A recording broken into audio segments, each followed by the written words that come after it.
NLWN-TV now brings you the In the Dugout show. A look at today's Eau Claire Cavalier game. And now, join us in the dugout.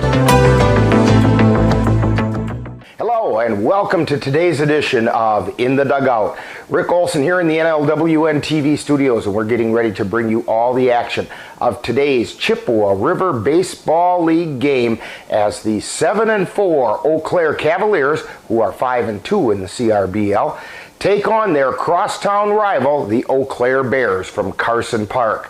The Bears are, as best as we can gather, 4-5 overall and 4-4 in the CRBL. Now, coming up in this edition of In the Dugout, we'll take a look at today's matchup between the Cavs and the Bears. Then we'll get Cavalier manager Ryan Bemnister's perspective on today's game in the Ryan Bemnister Show. Following that, we'll take a quick look around the Chippewa River Baseball League to see where things stand. Also, we'll take a moment to get to know one of this year's Cavalier players in Cavalier Profile. Finally, we'll bring you all the play-by-play action of tonight's game from Carson Park. So it's time to get ready for some baseball action, and we'll do just that. Coming up right after this brief timeout, you're tuned into In the Dugout on the Northern Light Webcasting Network and NLWN-TV. Part-time job, full-time hustle, all-time Shiro to all of us. You nurture, we listen. You teach, we thrive. You lift our spirits, but we've got to lay down the truth. It's time for you, our Shiro, to stretch for the stars. A free online chat can give you the personalized tips you need to start boosting your retirement savings today. Start saving more for retirement so you can feel prepared and live your life to the fullest. Visit aceyourretirement.org. Welcome back to In the Dugout. Very shortly, the Eau Claire Cavaliers will face their crosstown rival, the Eau Claire Bears from Carson Park in Eau Claire. The 7-4 Cavaliers, who are 5-2 in the CRBL, are coming off a doubleheader split with the Chippewa Falls Lumberjacks, losing the first game 6-5 in extra innings and then bouncing back in the nightcap 3-2. Now, leading the way at the plate in Game 1 for the Cavaliers was Gabe O'Brien, who went 2 for 3 with 4 RBI, including a 2-run home run in the first inning. And the pitch. Fly ball out into right field. This one's tagged, and it's out of here! Into the fan deck, a 2-run home run by Gabe O'Brien. That's his second home run of the season.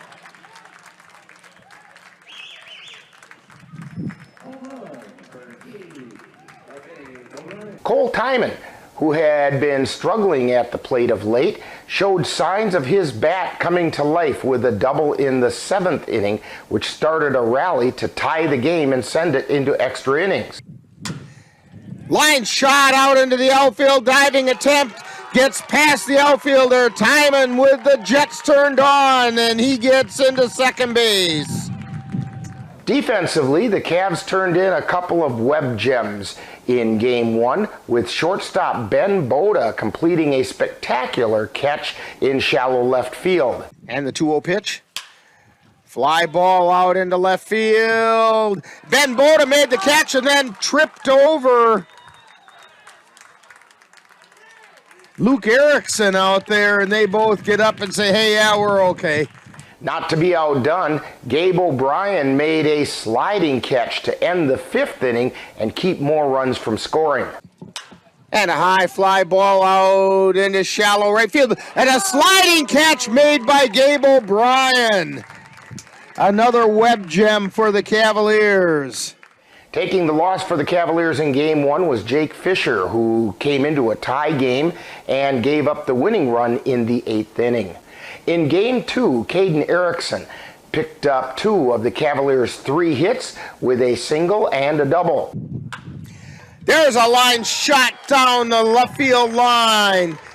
Erickson rounding and heading over to third, and they got the out at third. Garcia was out, and Caden Erickson gets credit for the double. Luke Erickson drove in what proved to be the winning run when he grounded to second, scoring Jack Redwine. And the count is 1 ball, 1 strike to Luke Erickson.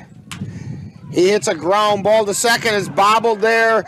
No play at home, but the throw over to first, and the run comes in to score. So Erickson grounds out 4-3, but he does pick up an RBI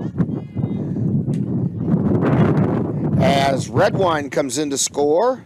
On the mound, Jalen Pascal started game 2 and went 4 innings, giving up 2 runs on only 3 hits while striking out 9. Andrew Milner came on in relief, picking up the win, going 3 scoreless innings while allowing only 1 hit and striking out 4. Today, the Cavaliers play host to the Eau Claire Bears in a CRBL matchup. The Bears are coming off a doubleheader loss against the Tilden Tigers by scores of 2-1 and 9-6. Now, in the first game of that doubleheader, the Bears managed to pick up just 5 hits, with Blake Johnson accounting for 2, Joe Holling got 2, and former Cavalier Hunter Ginther picking up 1. Quentin Gonzalez took the loss, going 6 innings and giving up 2 runs, neither of which were earned, on only 4 hits while striking out 7.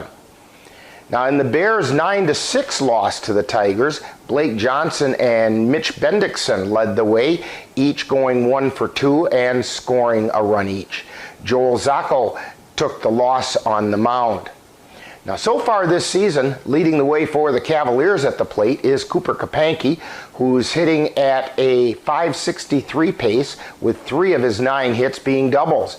Now, coming in with a .458 batting average is Gabe O'Brien, who has 4 doubles and 2 home runs. Campbell Kapanke is batting .371 and is tied with O'Brien for the team lead in extra base hits, hitting 5 doubles and a triple, while Caden Erickson is hitting .353. Xavier Benister at .333 and Josh Garcia at .300 round out the Cavaliers hitting .300 or better. Now, on the mound, the Cavaliers are being led by Lucas Costley. He's posted a 3-0 record with a 3.62 ERA and has struck out 28 in his 26 1/3 innings pitched, including 2 complete games. Jalen Pascal has a 1-0 record with a save and is posting a 2.57 ERA, with Andrew Milner having a 2.65 ERA and a 1-2 record. Now, as a staff, the Cavaliers have a combined ERA of 3.73 with a whip of 1.67. Now, the Cavaliers and Bears met earlier this season in the Billy Noss Memorial Game back on May 29th. The Cavaliers came out on top in that one by a score of 4-1. Costley picked up the win in that game, with Pascal picking up the save. Gonzalez took the loss for the Bears. Cooper Kapanke led the way at the plate in that game, going 3 for 3 and driving in 2 runs. Now, coming up next, following this timeout, we'll get Cavalier manager Ryan Bemnister's perspective as we chat with him on the Ryan Bemnister Show. You're tuned to In the Dugout on the Northern Light Webcasting Network and NLWN-TV. Let NLWN-2 and the Northern Light Webcasting Network bring you some tough semi-pro gridiron action. Our next broadcast will be on Saturday, June 17th, when we will bring you the Eau Claire Cavaliers taking on the Tri-City Bulldogs from Simpson Field on the UW Eau Claire campus. Live coverage on the Northern Light Webcasting Network audio service and on NLWN-2 begins with Cowboy Kickoff at 3:35 p.m. That's live Eau Claire Cowboy football on Saturday, June 17th on the Northern Light Webcasting Network and NLWN-2. The Goat Coffee House on Water Street in Eau Claire presents The Ryan Bemnister Show, where Cavalier manager Ryan Bemnister gives us his perspective on today's game. And now, The Ryan Bemnister Show. Once again, we're at the Goat Coffee House talking with Cavalier manager Ryan Bemnister. And Ryan, today the Cavaliers will continue their rivalry with the Eau Claire Bears. But before we get to that game, back on Sunday, the Cavaliers split a doubleheader with the always tough Chippewa Falls Lumberjacks. Your comments about those games? Well, game 1 went in the extra innings. We battled back in that one. It's a reoccurring thing right now with us in the last 4 games. It's just that we're not getting timely hits and we're not hitting the ball. So we got the loss on extra innings in the first game, but rallied in the second game again. But we only scored, I think we only scored 3 runs on 1 hit in that inning to win 3-2. So that was kind of a happy, unhappy win. Wish we were hitting the ball a little bit better. We should have got to their pitchers a little bit more. Chip was really good. Both guys kept us off that they threw against us. Kept us off balance a little bit. But we just need to hit the ball a little bit better. I feel as though we're a better team than what we're playing right now. You know, and you just alluded to it in those games. It really does seem like a broken record from things that we've talked about. But Cavalier bats, once again, struggled really to put hits together in order to score runs. You got 8 hits in game 1, but you only had 3 hits in game 2, although you did have 13 base runners in that game, with batters being patient and taking walks and so on. But Cavalier hitters, many of them are getting pretty frustrated with what's going on. How can you keep that frustration from making matters worse? Well, the big thing is we can't make corrections during a game. And the guys are asking me for a little bit of advice here and there. You can kind of give them a little bit of pointer here and there, this and that. But as kids continue to struggle, especially these guys at the age that they're at, they start to press more and more and more, and then all of the stuff that they learned as a kid growing up goes away, and now they're just starting to try to swing as hard as they can, hoping they can get a line drive somewhere or something, instead of just shortening it up, putting it in play, doing something not flashy to break it, break that little hitting streak that you're just not hitting on. And the main thing I told the boys too is that I always have confidence in them. And I'm going to be consistent with my lineup. My lineup doesn't change very much at all unless we see somebody really struggling. We'll drop them down 1 or 2 spots, but we're not jumping guys left and right here and there. And as they start to hit a little bit more and we get more confidence in them, I start moving them just a smidge bit up in the lineup. But, I mean, right now that bottom part of the order is just really struggling. We just told them to stay patient, relax. It's going to come around. Everybody's a good hitter. I believe in that. I believe they're going to start hitting, and once they do, it's going to be fun. And it's not like they're not making contact. They're hitting the ball, and you talked about this in Talking Baseball after the doubleheader, that you're hitting a lot of fly balls. You're getting good contact on the ball.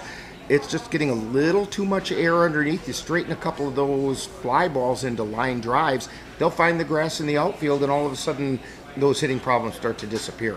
Yeah, and that's what the guys got to understand. You're not going to go up there and hit a home run every single time. I mean, we only got a couple of guys that are capable of hitting home runs on a consistent basis on this team, and the other guys can't be doing that. They got to be the line drive singles. They got to get the guys on base that are going to get us the runs, because they're just consistently getting on base. You know, that's what we need to do. Like you said, 13 base runners is a good thing, but with only 3 hits, it's a horse apiece. You know, right. That's your silver lining to a very dark cloud. So we really need to make sure that those guys stop pressing, just put the ball in play. And a couple of them were learning a little bit. I was talking to a couple of the players, and they're like, "Hey, I'm trying real hard not to pull the ball every time." Well, it's good, because when you stop trying to pull the ball, you stop flying out, and you're going to start line driving it to the opposite field. So a couple of those guys even came up to me and said, "Hey, that's what I'm trying to do right now." And I'm good. Make your correction.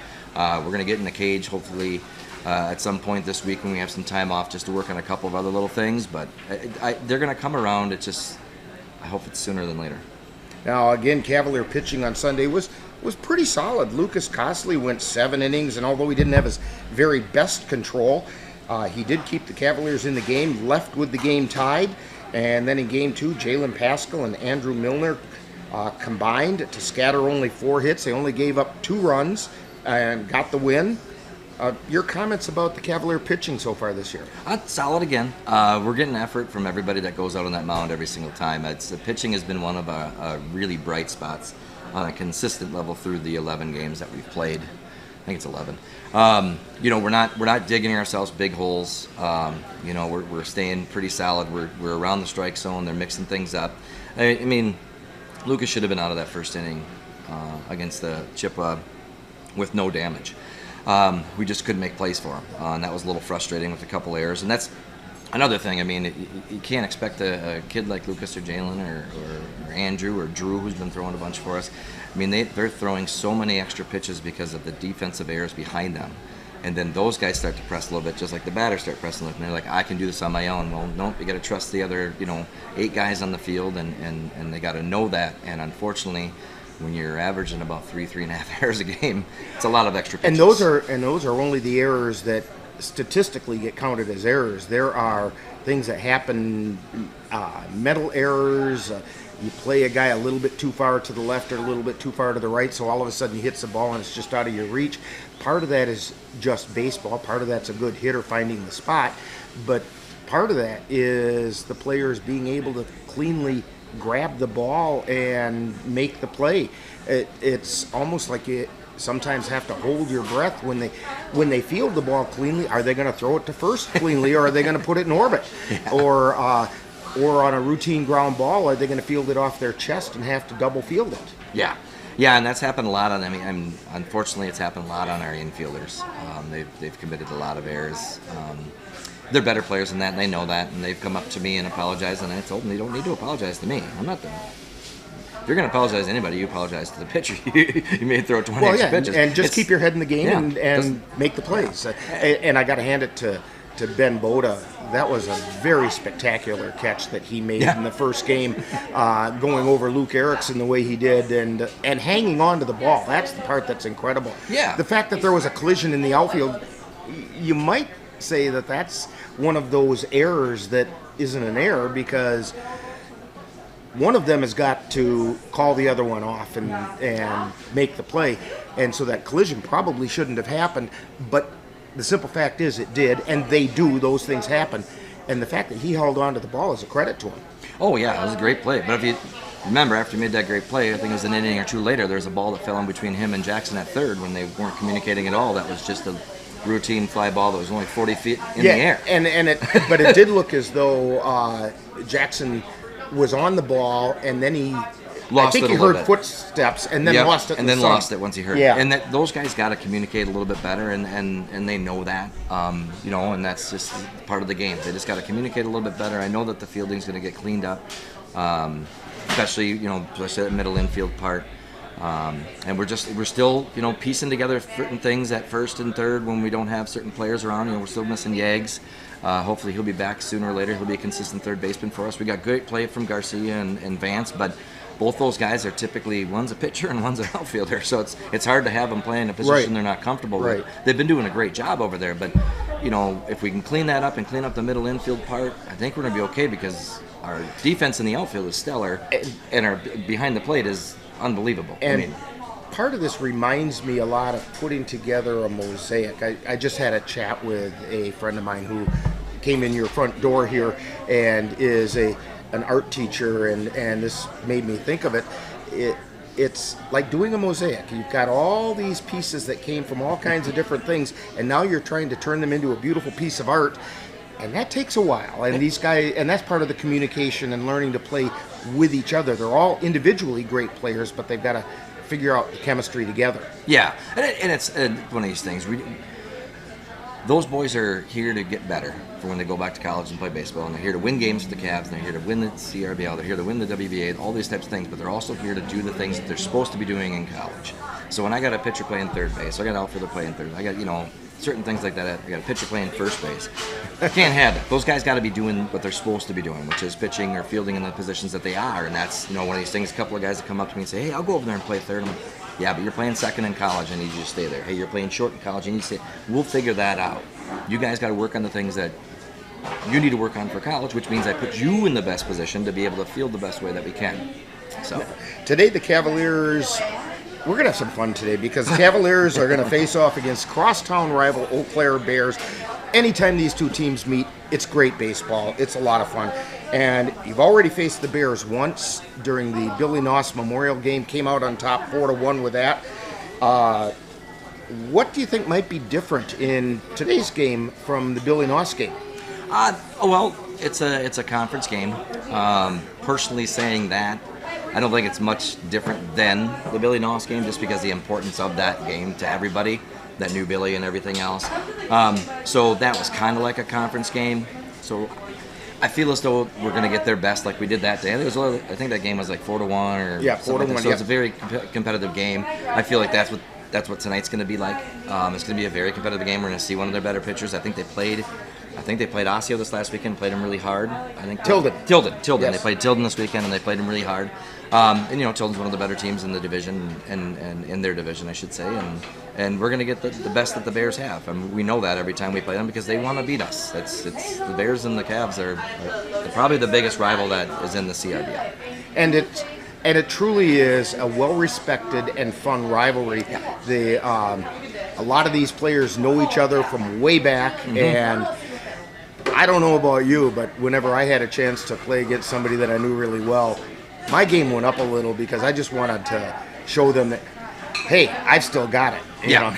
Oh yeah, and there's a couple of guys after our games on Sunday that were asking for the ball on Wednesday. They really wanted to pitch and they really wanted to go after him. So we used up a lot of pitching on Sunday. So tonight we're going to be mixing things up a little bit with who we have on the mound, maybe not stretching somebody out too far, and see if we can keep these guys a little off balance against us. Who do you think is going to get at least the start tonight? I think I'm going with Tyson. Tyson Woodcock. He has not got a start this year, but he pitched really well a couple weeks ago. Maybe actually a week ago. 3 innings of shutout ball, basically. So he's been asking for the ball, and I said, okay, I'll give it to you. We'll see what we can do with you. And that's a really good sign too. You want pitchers who feel like they deserve the ball. They want the ball. They want to go out and show what they can do and take charge. And I fully believe that when we get there tonight, Lucas Costa is going to look at me and say, "Why aren't I starting?"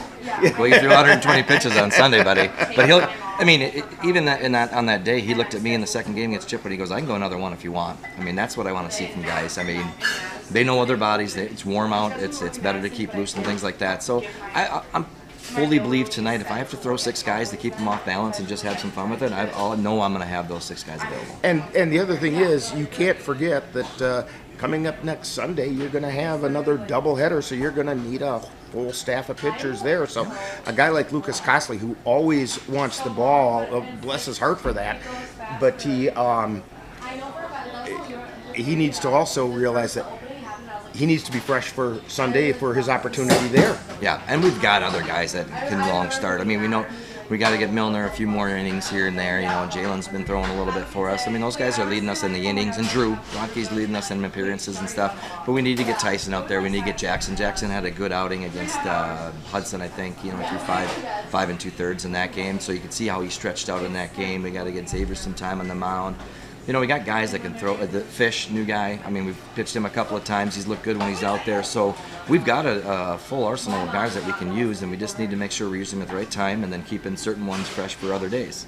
Well, Ryan, good luck on tonight's game. Hopefully the Cavs can keep winning and close the gap on those Osseo Merchants, and it wouldn't hurt to notch another victory over the Bears. It wouldn't hurt at all. You've been tuned to the Ryan Bempnister Show, presented by the Goat Coffee House on Water Street in Eau Claire, with Cavalier manager Ryan Bempnister's outlook on today's game. Stay tuned. More of In the Dugout is coming right up. Honey, the kids are antsy. What can we do that will keep all of us entertained and won't break the bank? How about we take them to the Cavaliers game? Tickets are inexpensive, there's popcorn, hot dogs, and other baseball treats, and great baseball action. That's right, Eau Claire Cavalier Baseball, your best choice for affordable family entertainment. Check out the schedule at www.eauclaircavaliers.org. Welcome back to In the Dugout, as we're getting ready to bring you all the action of today's crosstown rivalry matchup between the Eau Claire Cavaliers and the Eau Claire Bears. Now, the Cavaliers are coming off a doubleheader split with the Chippewa Falls Lumberjacks, losing the opener 6-5 in extra innings while picking up the nightcap 3-2.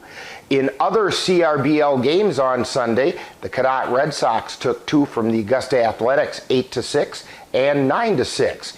The Osseo Merchants remained unbeaten by sweeping the Bloomer Woodticks 8-0 and 11-0. The Jim Falls Sturgeons took a pair from the Beef River Bullfrogs 16-5 and 9-3, while the Eau Claire Bears dropped 2 at the hands of the Tilden Tigers 2-1 and 9-6. That leaves the league standings coming into this weekend as follows. In the North, the 9-2 Tilden Tigers have a 3-game lead over the 5-4 Cadott Red Sox. Meanwhile, the Jim Falls Sturgeons at 4-6 are 4.5 games back, and the Bloomer Woodticks and Chippewa Falls Lumberjacks are 5 and 6 games behind, respectively. In the South, the unbeaten at 10-0 Osseo Merchants hold a 3-game lead over the 6-2 Eau Claire Rivermen, and in third place at 5-2 are the Eau Claire Cavaliers, just 3.5 games off the pace. The Eau Claire Bears are 5 games back at 4-4, while the Augusta Athletics and the Beef River Bullfrogs are 8 and 9.5 games back, respectively. In addition to the Cavaliers hosting the Bears tonight, the only other CRBL action scheduled for today is the Chippewa Falls Lumberjacks facing off against the Tilden Tigers at Carson Park in Chippewa Falls. This will be a home game for the Tigers. Now, coming up next, following this timeout, we'll get to know one of this season's Eau Claire Cavalier players on Cavalier Profile. You're tuned to In the Dugout on the Northern Light Webcasting Network and NLWN-TV. Let NLWN-TV and the Northern Light Webcasting Network take you out to the ballgame.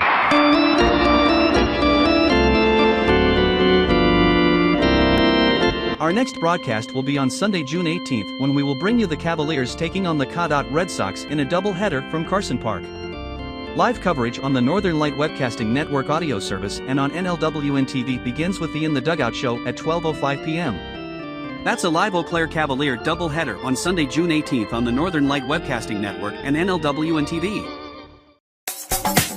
Time now to get to know a Cavalier player on Cavalier Profile.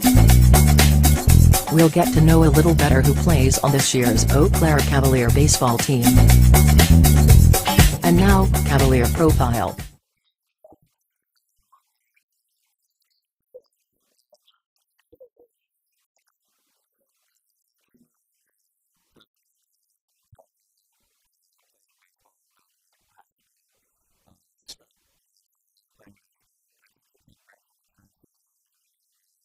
I hop back in and ever since.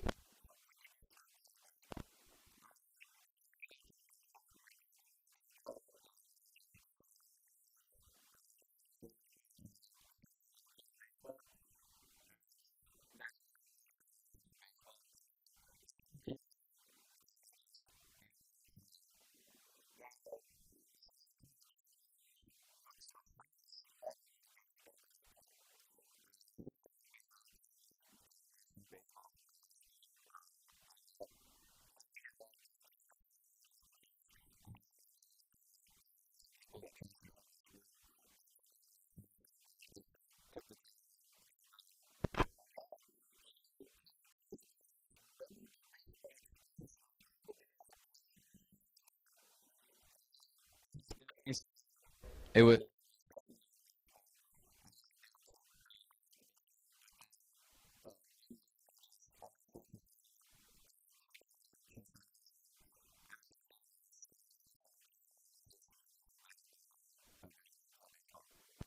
How about filling us in a little bit about your family?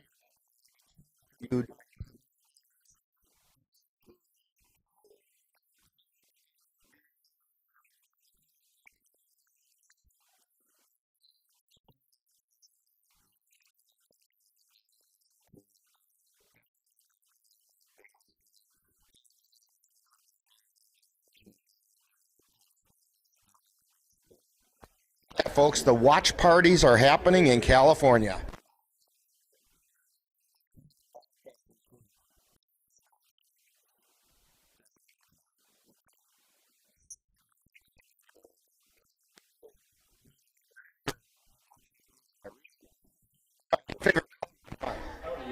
definitely black just because it soaks in all the light, and I don't know, I just think black goes with everything.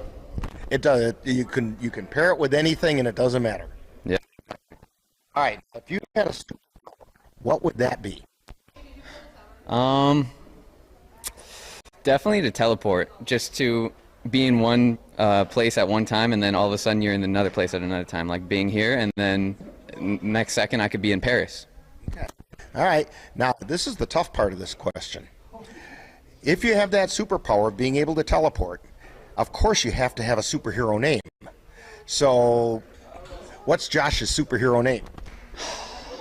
That's a hard one. I've never thought of that. I don't know. My nickname with my friends is Thunder Thighs, so I don't know. I guess Thunder Thighs.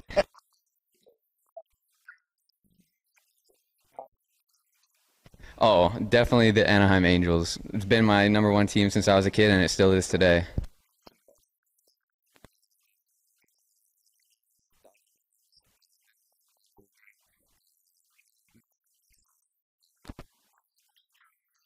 Inspired you as you were growing up?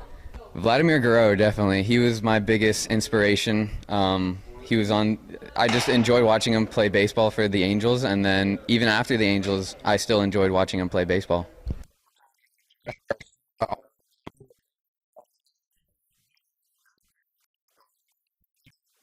Definitely at the gym. I'm such a big gym rat. I enjoyed just pumping the iron, I guess. Now, when people watch you playing in Cavalier games, where are they going to find you? Probably in the infield. I enjoy playing the infield, but I can play anywhere, so just keep a heads up for me, I guess. All right, keep a heads up for Josh Garcia. We want to thank him for joining us today on Cavalier Profile. Coming up next, more In the Dugout. This has been Cavalier Profile, where we get to know a little better who plays on the Cavalier baseball team. Stay tuned, more In the Dugout coming right up. The Eau Claire Cavaliers would like to take veterans out to the ball game. That's right, as a thank you for your service, any veteran of the United States military can receive a lifetime pass for free admission to all Cavalier home games. Just come to Carson Park with your veteran identification, and the Cavaliers will issue you a free lifetime pass to all Cavalier home games. That's just the Cavaliers' way of saying thank you for your service. Welcome back to In the Dugout. Today, the Eau Claire Cavaliers face off against crosstown rival Eau Claire Bears in CRBL action. The Cavaliers and the Bears played each other back on May 29th in the non-league annual Billy Noss Memorial Game, with the Cavaliers coming out on top 4-1. Now, keys to today's game are the Cavalier bats. Well, they need to come alive like they did in that first meeting of these teams where the Cavs bats belted out 10 hits. The Cavalier pitching needs to remain consistent and stay away from giving up walks. Today, the Cavaliers are facing a team which would like nothing better than to get a little payback for the game on May 29th, as these two teams are rivals from right across town, and whenever the Cavaliers and the Bears meet, you can bet that you're going to see some exciting Cavalier baseball, and we'll have it all for you right here on the Northern Light Webcasting Network and NLWN-TV.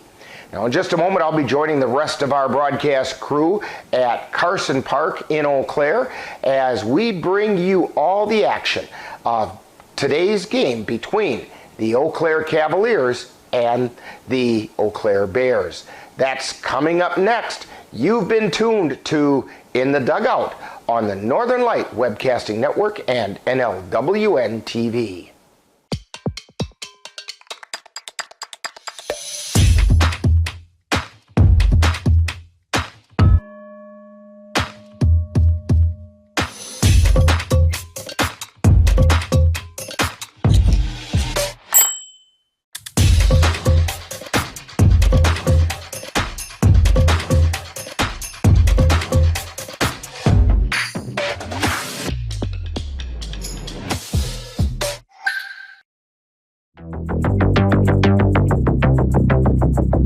You've been watching the In the Dugout show with a look at today's Eau Claire Cavalier game.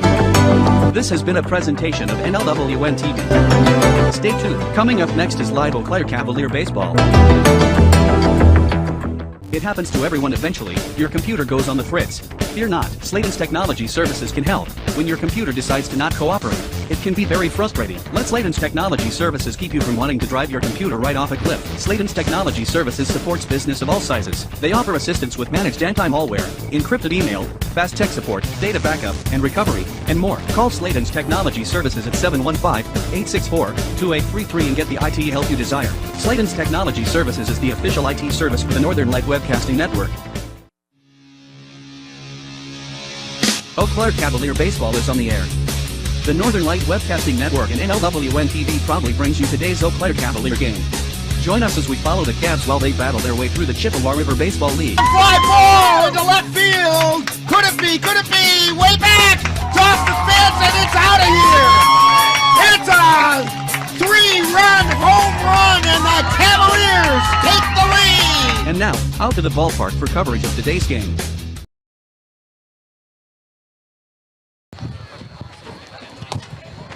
Well, good evening and welcome to Carson Park.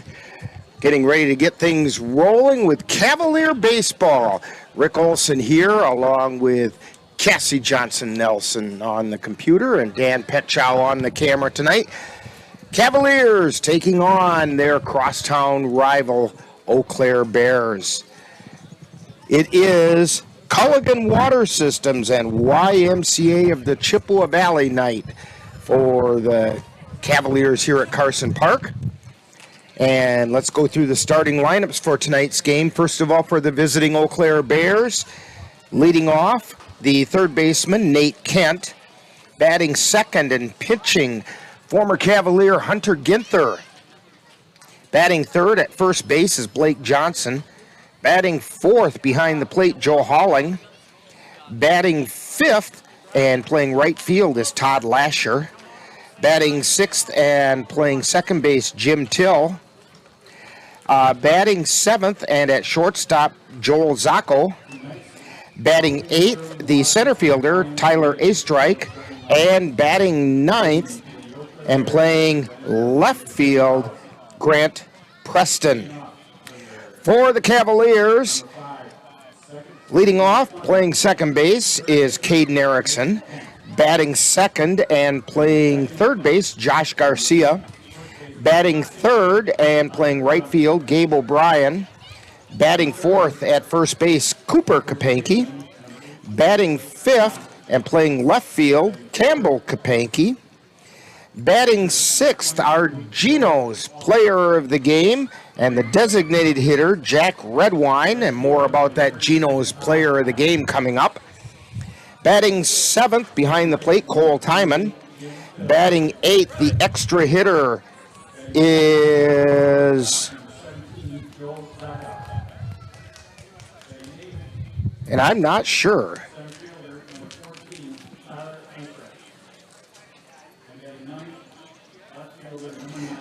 So we'll get that one to you. Batting ninth, I believe it's Jackson Vance is batting eighth. Batting ninth, he's the extra hitter. Batting ninth is the center fielder, Luke Erickson. And batting 10th, the shortstop, Ben Boda. Let's send it down for the Cavalier starting lineup. And second, third baseman number 3, Josh Garcia. And third, left fielder number 47, Blake Johnson. Batting fourth, first baseman number 7, Cooper Kapanke. Batting fifth, left fielder number 27, Campbell Kapanke. Batting sixth, the DH number 4, Jack Redwine. Batting seventh, the catcher number 19, Cole Timon. Batting eighth, the extra hitter number 13, Connor O'Reilly. Batting ninth, center fielder number 14, Rick. Batting 10th, the extra hitter number 17, Ben Boda. Well, that answered that question for us as to who is hitting in the number 8 slot for the Cavaliers. It's Connor O'Reilly as the extra hitter. And now we have the playing of our national anthem.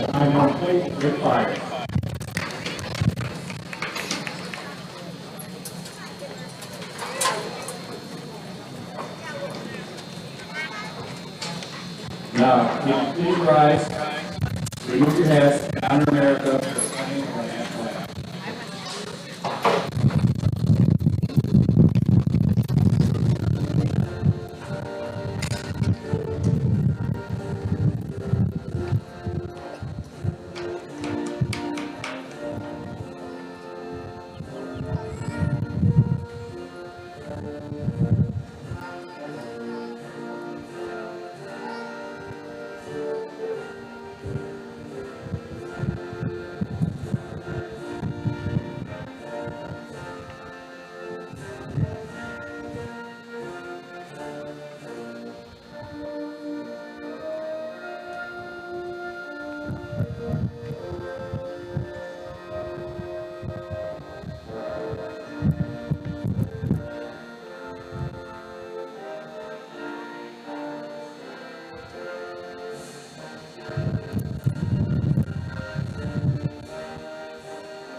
And that's the playing of our national anthem, as we have some first pitch thrower outers for Culligan Water and YMCA of the Chippewa Valley Night. And going out to do that, we have James Monson, Sadie Monson, Beckham Foss, and Browen Foss. And I see 2 Fosses. I also see a couple Monsons. And they're about to head out to the mound. And Cole Tyman's got some balls to hand them to throw. And we have 4 Cavaliers down behind the plate. Jackson Vance will take the first one. And I wouldn't be surprised if those Fosses are actually twins. And here's the first one. And that was to Jack Redwine. And the next toss, nice one to Josh Garcia. Or check that, that's Mitch Baller. This one's to Jackson Vance. And here comes Sadie, and she's going to throw it to Andrew Milner. And that just caught the outside corner for strike 4. And we're going to go down to some words from the YMCA. I thank Springwater's Culligan for sponsoring this night and having us out the Y like we do every year. We appreciate it. Just remember, at the YMCA, we have programs for everybody, all ages, all abilities. We have scholarships for anybody with financial hardships and issue. We don't want to not being able to come to the Y because of that. So again, just remember, check out our website. We have something for everyone at the Y. And just come down to the Y and get moving and get healthy. And lots of chance to socialize. So again, thank you for coming out tonight. We appreciate it. And let's have a good night. Craig Monson from the Chippewa Valley, or YMCA of the Chippewa Valley. On the mound for the Cavaliers is Tyson Woodcock. He has a 0-0 record so far, 5.14 earned run average. He's thrown 7 innings, allowed 5 runs, 4 of which were earned. He's given up 7 hits, struck out 8, and walked 2. Taking a look at the Cavaliers around defensively, Josh Garcia is over at third, Ben Boda at short, Caden Erickson at second, Cooper Kapanke at first, Cole Tyman behind the plate. Out in the outfield, Campbell Kapanke. Oh my goodness, it's going to be one of those nights tonight, huh? Luke Erickson in center field, and Gabe O'Brien is out in right. And as we said, on the mound is Tyson Woodcock. Cavs come into tonight's game with a record of 7 wins and 4 losses. They are coming off a doubleheader split to the Chippewa Falls Lumberjacks back on Sunday, dropping the first game in extra innings, and then coming back and winning the second game. The Eau Claire Bears have an overall record of 8-6. They are 4-4 in the Chippewa River Baseball League. Leading off for the Bears, Nate Kent,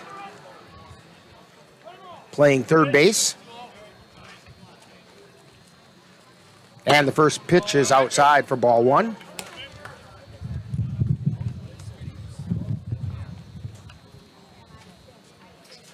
Woodcock winds and fires. That one missed outside.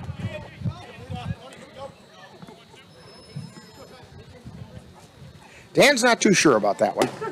There's one on the outside third of the plate. 2 balls and 1 strike. Woodcock winds and fires. Missed outside, ball 3.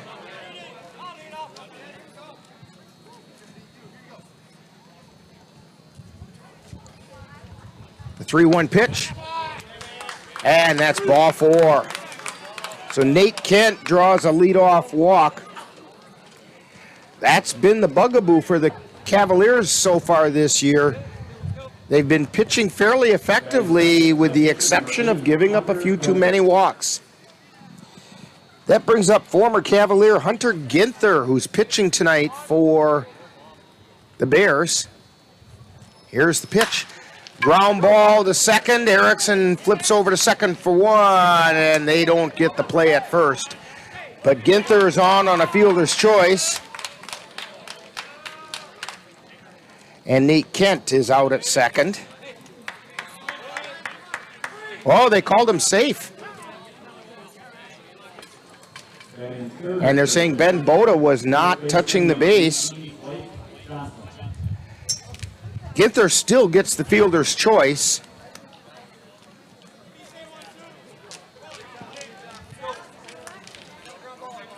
So that would be marked as an error on Boda. Bunt, throw over to first, and the put out is made to Blake Johnson. 1-3. So now there's one out. Runners at second and third. He did his job. He advanced the runners. Joe Holling coming to the plate. He's the catcher for the Bears.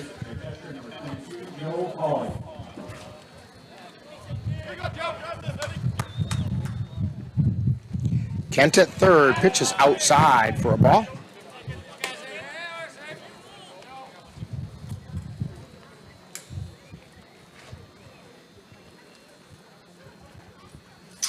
Here's the wind in the pitch. High chopper back to the mound. Woodcock looks the runners back. Throw to first for one, and throw to third, and it gets away. And one run comes in.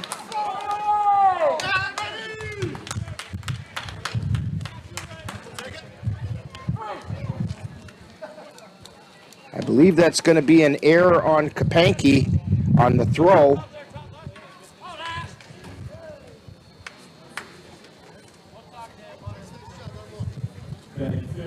So, Ginther's on third, 2 down, 1 run in.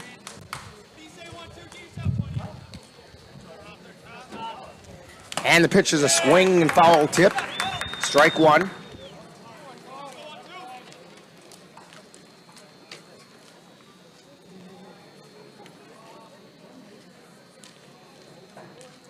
Here's the pitch.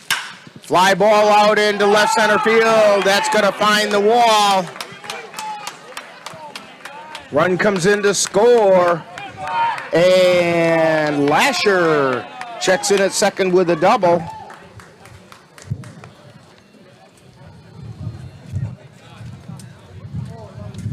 So Hunter Ginther scores the second run of the inning for the Bears.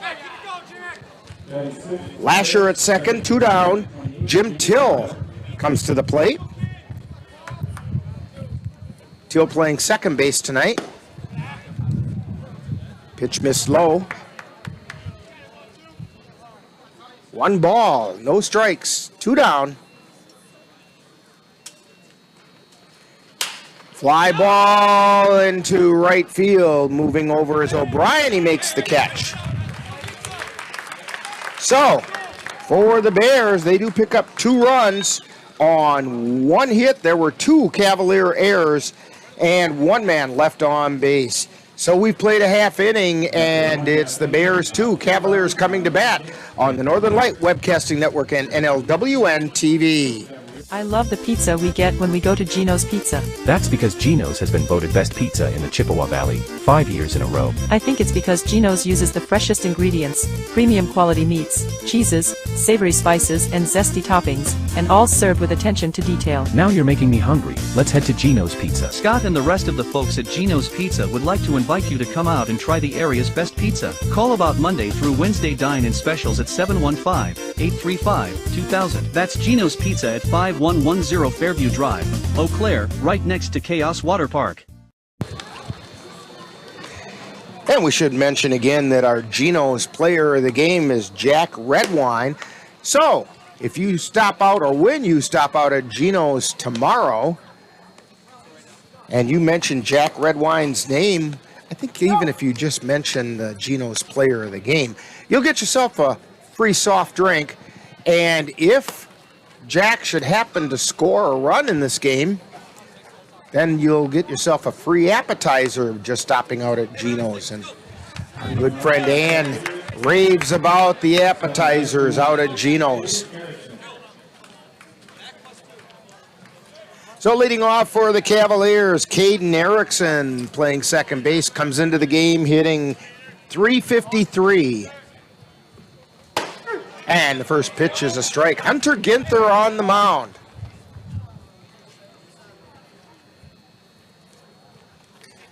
Ginther winds and fires. Broken bat over to third. Kent fires over to first, and he got him.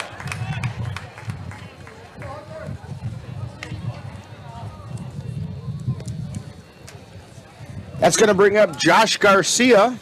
Second for the Cavaliers, third baseman number 2, Josh Garcia. Garcia comes into the game batting .300.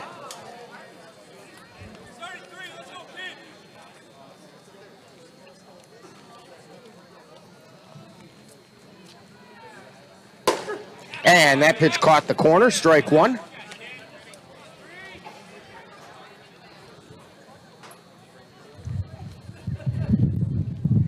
And the second pitch, that's high and away. Counts even at 1 ball, 1 strike.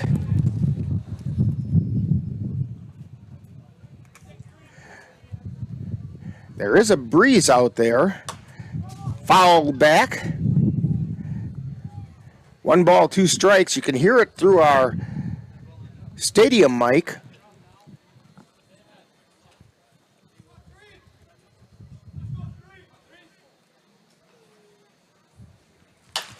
And he chops it foul down the third baseline. 1 ball, 2 strikes. Coaching over at third is manager Ryan Bemnister. And I think we have Ryan Page down there at first. And another foul off the left side, out of play.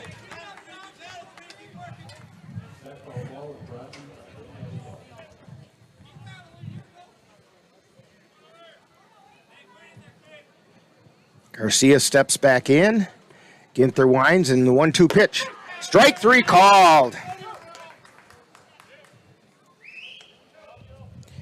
That'll bring up Gabe O'Brien with 2 down. O'Brien's batting .458, hit a towering home run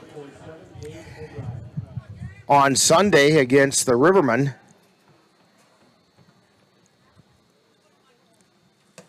And the first pitch is a called strike. Ginther just throwing hard.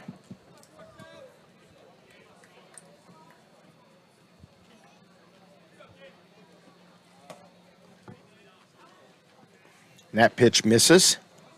1 ball, 1 strike. In the first inning, it's the Cadott Red Sox leading the Beef River Bullfrogs 2-0. That's a non-league matchup, though. Fly ball out into right field. It's back. It's off the wall. O'Brien rounds first and heads into second with a stand-up double.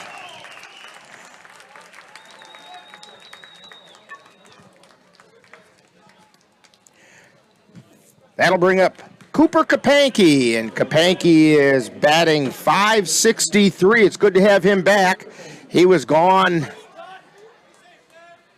down to Dallas and Chicago and those kinds of places for a couple of days and missed a couple games. Here's the pitch. Ground ball right, straight up the middle, rounding third, coming in to score.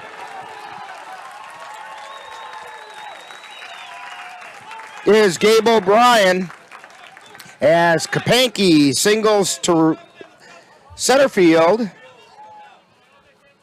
and picks up an RBI.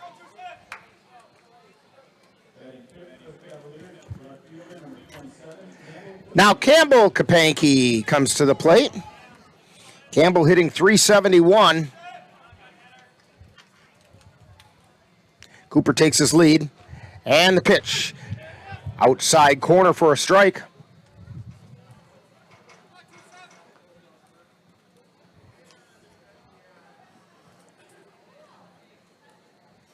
Ginther peeks over his shoulder at first and delivers. Hard shot into center field. Campbell rounds first. He's going to hold there. Cooper checks in at third. Cavs have runners on the corners.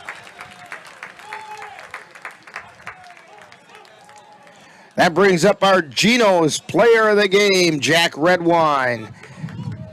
Jack's batting .226.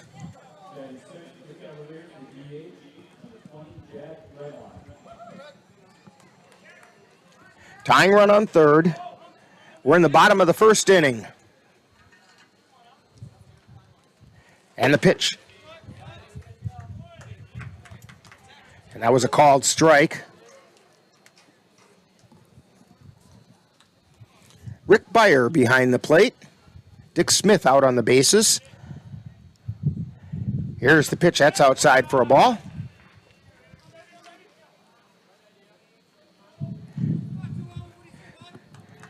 Dan, I'll be curious to see if they send Campbell here. Yeah, this is the time to send him. 1-1's the count, and the pitch. Ground ball foul down the first baseline. Nice job grabbing it by Ryan Page down in that first base coach's box. If he would go, I would guess they wouldn't throw it. That's kind of what I'm thinking, unless they feel they can get him at second, because there are 2 outs.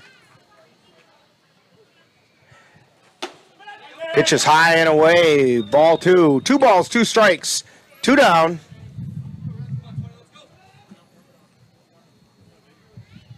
To Jack Redwine. Campbell takes his lead. And the pitch. Foul back. Count holds at 2-2.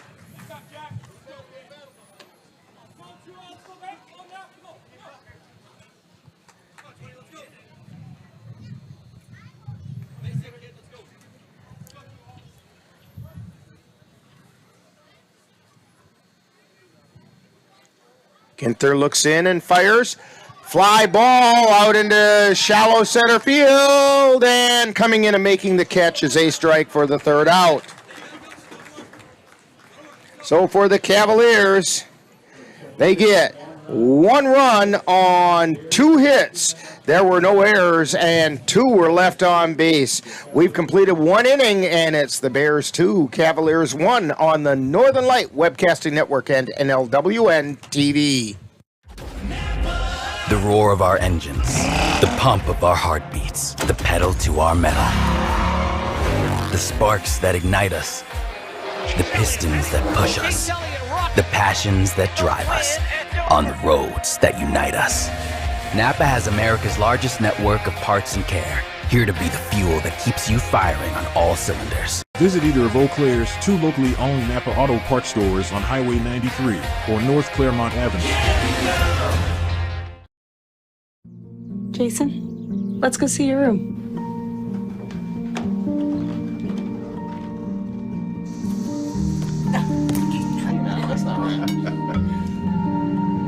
How was it? Is it good?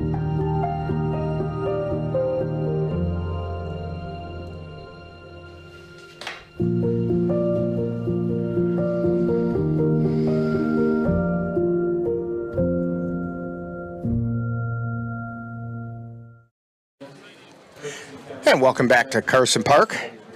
Rick Olson, Cassie Johnson, Nelson, and Dan Petchow bringing you all the action of tonight's game between the Cavaliers and the Bears. A very hazy night here at Carson Park. A lot of that Canadian smoke. We were looking at the sun a little while ago, and it's working its way through a smoke filter. And it was as orange as an orange that you would buy in the grocery store. So leading off for the Bears in the second inning, shortstop Joel Zacco. And the pitch is inside.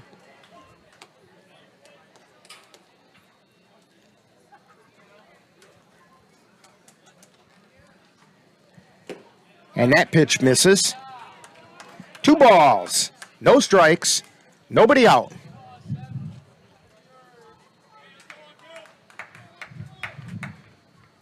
Here's the pitch. Fly ball, foul territory, out of play. Off the netting over the batting cages down the left field line.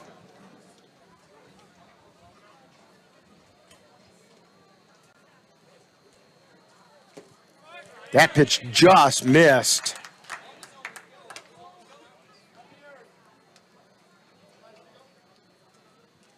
Three balls and a strike. And ball four. So Zacco gets a walk. Brings up Tyler Astrike, the center fielder.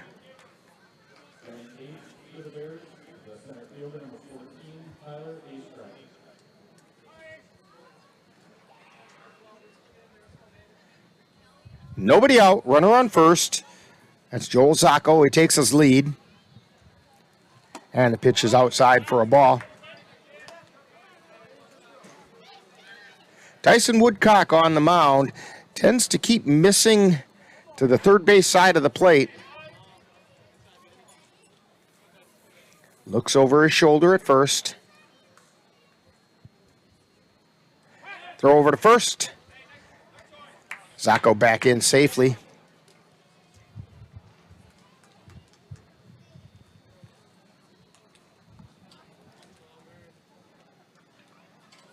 Here's the pitch. Runner goes. Fielded by Erickson. Deep in the hole. Throw over to first for the out. So Astrike advanced the runner. Zacco at second.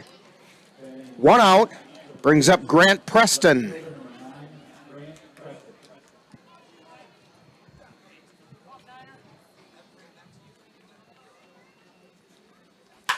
Line shot right into the glove over at third base. Josh Garcia just kind of stuck his glove out, and look what happened there. Two down.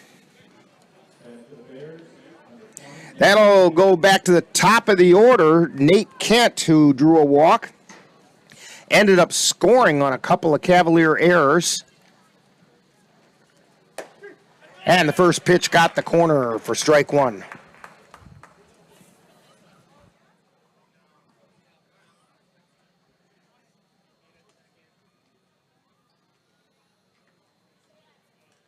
And the pitch. Strike on the outside corner again. No balls, two strikes, two down. Runner on second is Zacco.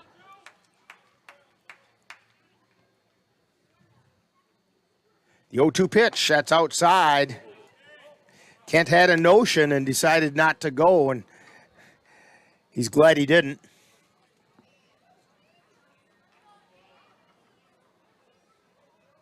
Woodcock at the belt. And the pitch.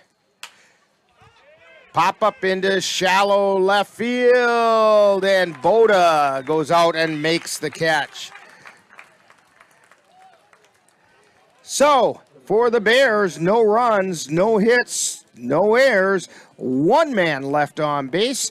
We've played an inning and a half, and it's the Bears 2, Cavaliers 1 on the Northern Light Webcasting Network and NLWN-TV. When you have that craving for a home-cooked meal the way Mom used to make it, rest assured, you can still get that meal by going to Mom's Restaurant and Pub in Colfax.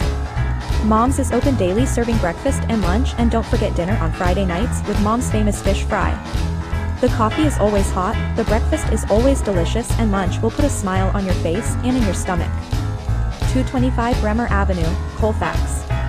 Call 715-962-4617. That's Mom's Restaurant and Pub. Hey guys, it's me, Isabella Gomez, filling in for Smokey Bear because he's got more to say than just... Only you can prevent wildfires. Like, if you're outside enjoying a barbecue, don't let a hamburger distract you from fire safety. Make sure you aren't dumping your hot coals or ashes onto the ground because that could start a wildfire. So take wildfire prevention seriously, and let's save the world one day at a time. Juntos con Smokey Bear, podemos hacerlo. Go to smokeybear.com to learn more about wildfire prevention. Yeah, I think some of the folks up in Canada wish they would have learned some more about wildfire protection, and we kind of wish they would have too, because what a strange sky today. Smoke-filled. Leading off the bottom of the second for the Cavaliers, catcher Cole Timon. He's batting 156. He's been kind of a slump in the first part of the season, but boy, did he lace a double on Sunday. Maybe that's a good sign.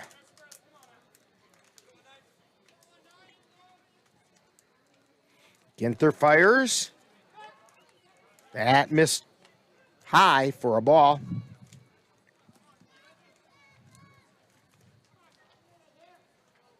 Ginther winds and delivers. Pop up into right field. It's going to fall foul.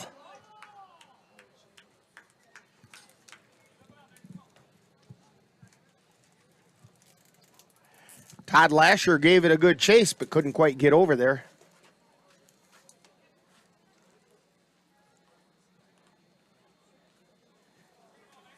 So the count is 1 ball, 1 strike to Cole Timon.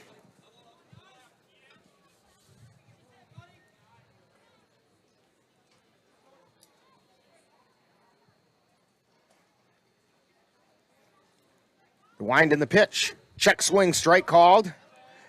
Timon didn't like that call.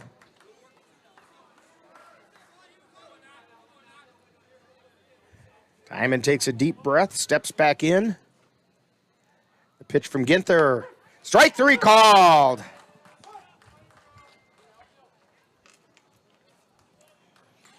That's going to bring up Connor O'Reilly.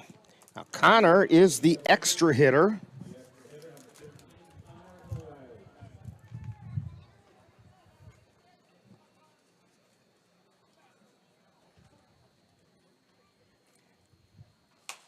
Look out.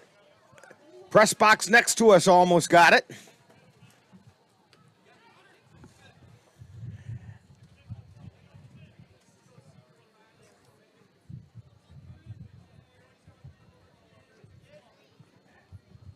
The 0-1 pitch. And that's a strike called.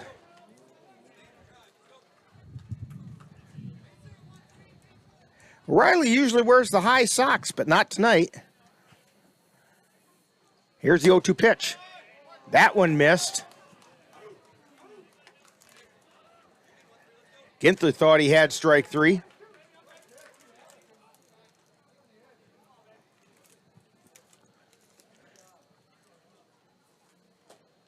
Here's the wind and the pitch. It's outside. Counts even at 2-2.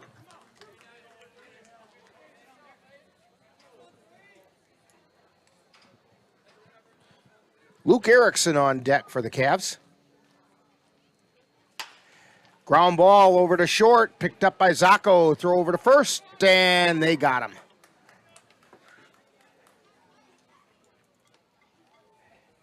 So that'll bring up Luke Erickson. He's batting $125, playing center field tonight.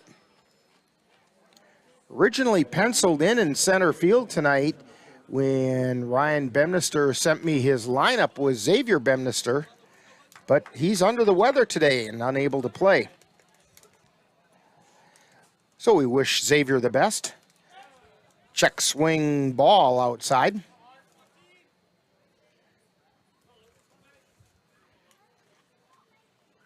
Here's the wind in the pitch.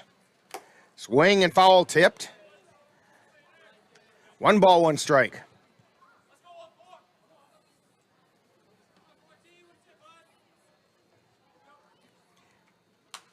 And the foul ball back into the net. Right close to our window and stayed up on the ledge.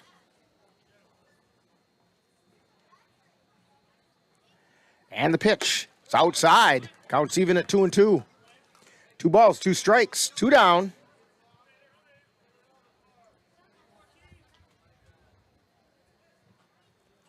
And the 2-2 pitch. Line shot foul off the bleachers on the left side.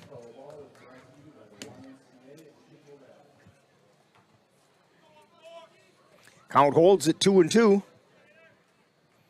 to Luke Erickson. Here's the pitch. Line shot out into right field. It got past Johnson at first, and Luke Erickson gets on. I believe that's going to be marked as a base hit. And they did. They gave him the base hit on that.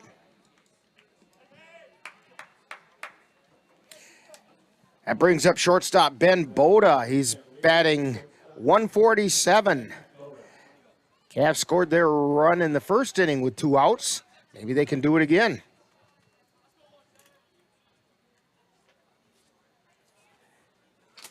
Swung on a foul back into the catcher's mask.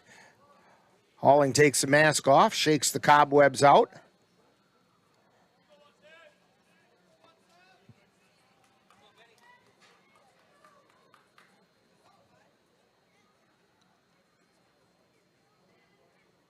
Ginther back up on the mound.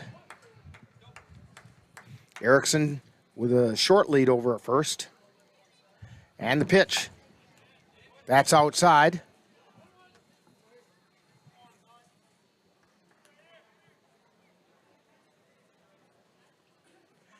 One ball and 1 strike to Ben Boda. The 1-1 pitch. That's behind Boda. 2 balls and a strike.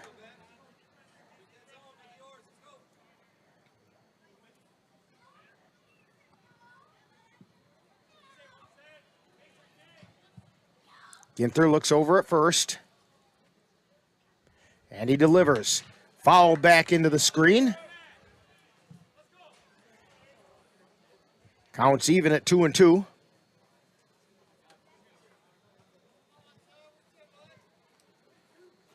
Two balls, 2 strikes. Boda steps in.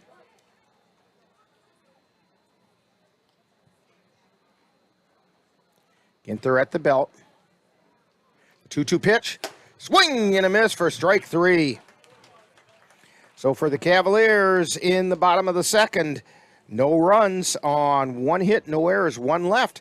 We've played 2, and it's the Bears 2, Cavaliers 1 on the Northern Light Webcasting Network and NLWN-TV. Let Menominee Eye and Optical help you see the world for the beautiful place it is. Doctors Nicholas and Marianne Comro provide both comprehensive and emergency eye care for all, including pediatric and special needs patients. Whether it's examination for glasses to cataract and LASIK care, or diagnosis and management of macular degeneration, diabetic retinopathy, glaucoma, and so much more. In addition, Menominee Eye and Optical's experienced opticians will help guide you to the highest quality eye care for the best value. That's Menominee Eye and Optical, located at 520 Wilson Avenue in Menominee, where they specialize in quality, personalized care for you and your family.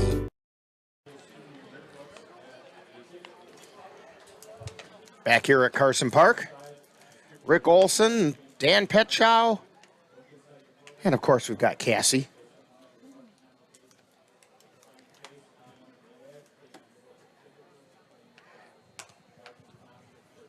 Tyson Woodcock on the mound.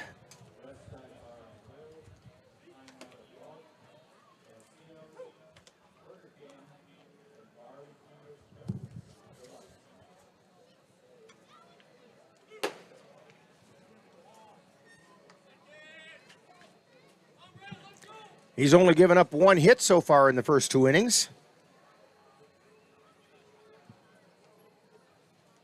He's also walked a couple. Leading off the 3rd inning, Hunter Ginther, the pitcher for the Eau Claire Bears.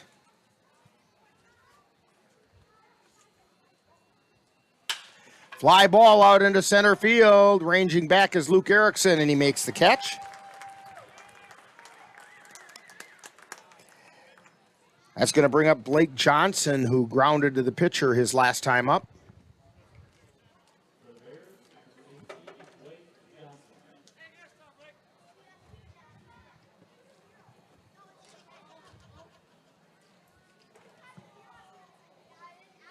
Johnson with a wide open stance. Swing and a miss, strike 1.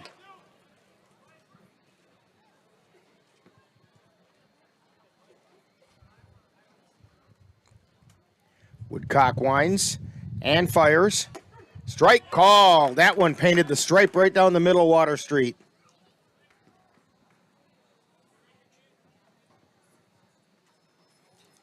And the pitch is outside for a ball.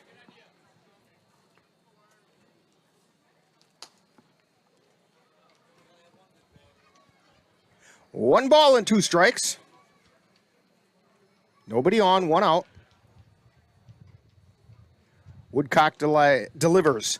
Foul back into the screen again. Count holds at 1-2.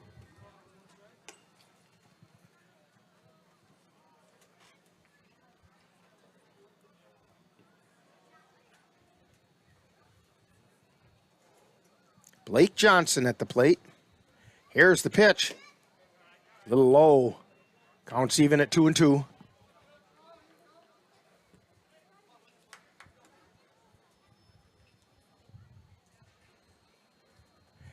And the pitch. That's low, and the count goes full.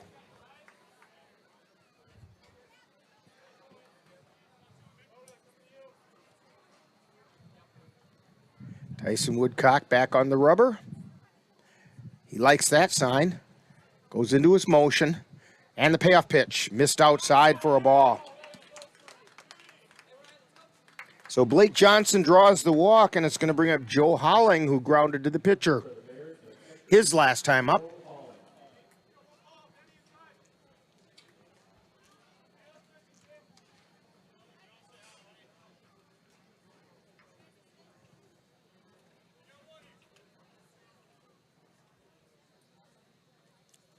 Woodcock delivers.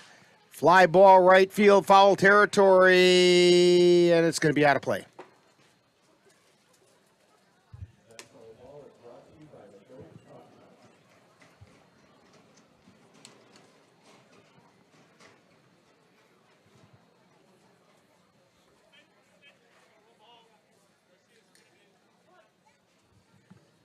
No balls and one strike.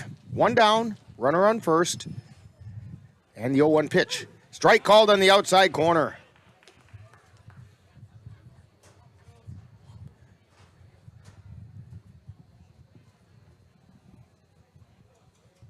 Tyson Woodcock ahead of Joe Holling. And the pitch. Ground ball over to third. It's fair territory. Knocked down and no play. And they gave him the hit.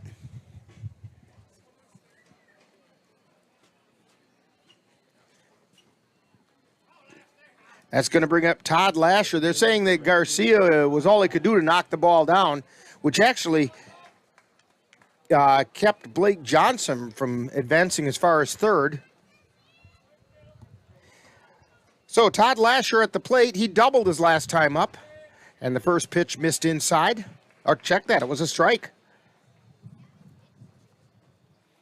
Rick Beyer, not real demonstrative with his arm action when he calls balls and strikes. Ground ball into the outfield and left field. Runner comes around toward the plate, and they cut it off, and in to score is Blake Johnson. So it's an RBI single for Todd Lasher.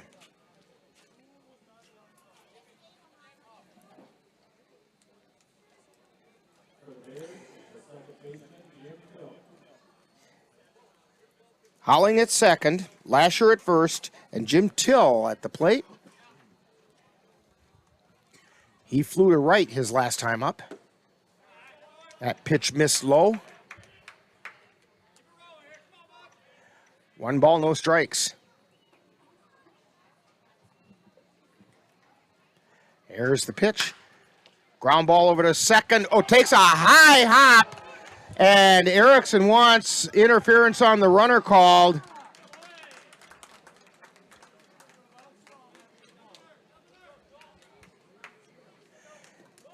Runner did come in to score. That was Holling. And they're saying that Lasher's safe at second. So Till gets credit for a single to right field and brings up Joel Zacco. He also gets an RBI. 4-1, the Bears are on top. We're in the third inning. Strike called on the inside corner. That ball did take a very strange hop, though, Dan. Yeah, that took a big bounce, hit a rock or something. Here's the pitch.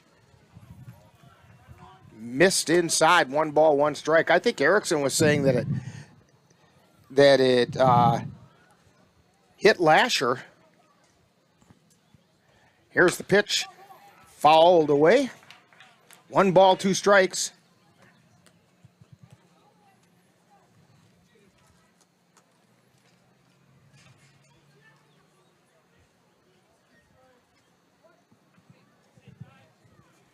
Three straight singles for the Bears. Here's the pitch. It's inside for a ball. No, they're saying it hit him. Just cut his jersey. So Zacco gets a free pass via being hit by the pitch. Brings up Taylor Astrike, who grounded to second his last time up. 1 down, bases loaded.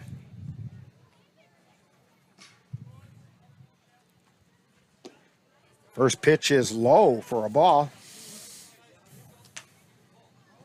1 ball, no strikes.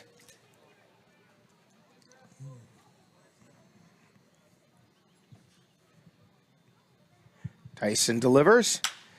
Line shot out into center field. 1 run's in, 2 runs coming in. Throw comes in towards third, and diving back into third is Zacco. So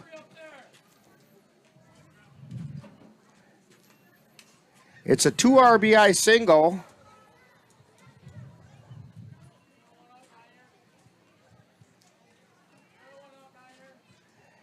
Zacco at third. Timon going out to talk with Tyson. And we have some activity going to happen down in the Cavalier bullpen. 18.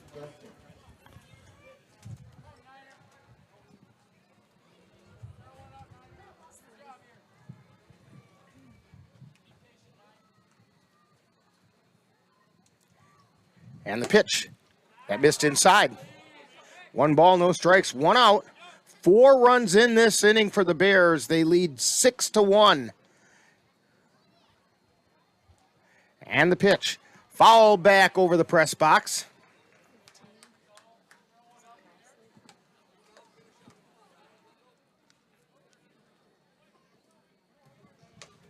Andrew Milner warming up down in the bullpen for the Cavaliers.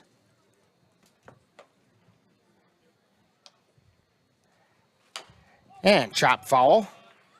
1 ball, 2 strikes.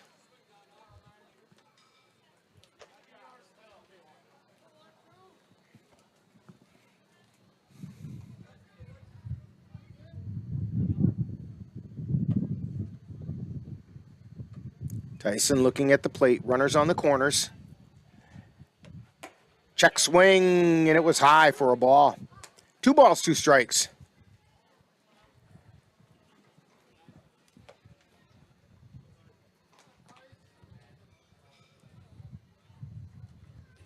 Tyson delivers. That was inside for a ball.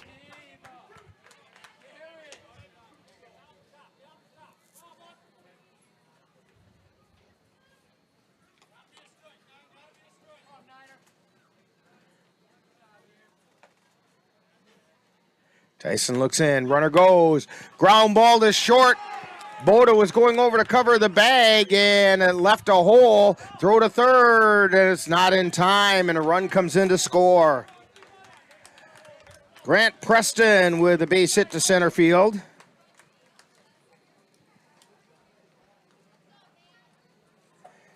And that brings in Zacco. And we're getting a visit to the mound by Ryan Bemnister. Cavs have given up 5 runs here in the third inning. You know, Dan, it seems like Cavs have had a hard time when they get to the third inning. The rest of the game is fine, but they get to the third inning, they struggle. Yeah, you know, he's trying to keep it on the outside corners, and he's just not getting those calls. And he's got to bring that ball inside, and that puts it down the middle of the plate. And it's just the same for the pitchers as we say it is for the batters. What is the strike zone? It's whatever the umpire tells you it is. And right now, he's not getting the calls that with other umpires behind the plate he might get. Yeah, he's trying to paint that black out there, and he's just can't get that call.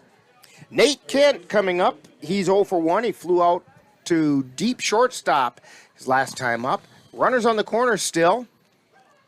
1 out. Pitch is high and away for ball 1.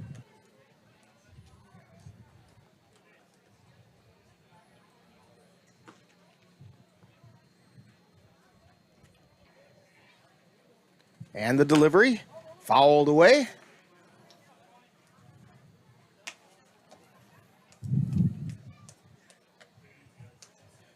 One ball and 1 strike.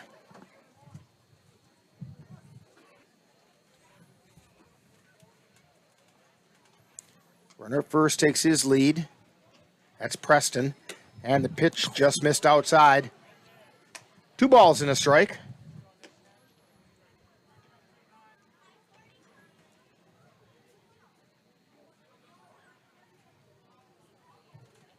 Woodcock delivers, and it's fouled away. Counts even at 2-2.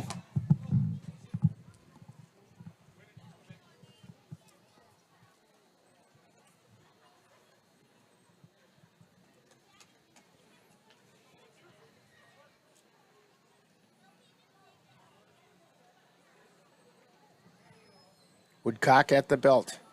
Now he delivers. Ground ball to Erickson, throw over to first, and they're not in time. Kapanke went over, tried to feel it. It snuck underneath him. Erickson picked it up, flipped it to Woodcock, but he was not there in time. So it's a base hit for Nate Kent. And he gets an RBI as A Strike comes in to score. 6 runs this inning.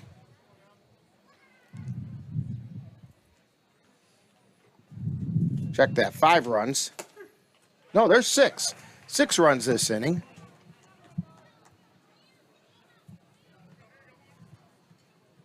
So it is 8-1. The Bears on top. Here's the pitch. Hard hit, fielded by Boda, throw over to second, and they got him at second. A nice play by Ben Boda at shortstop and able to make the throw over to Erickson at second.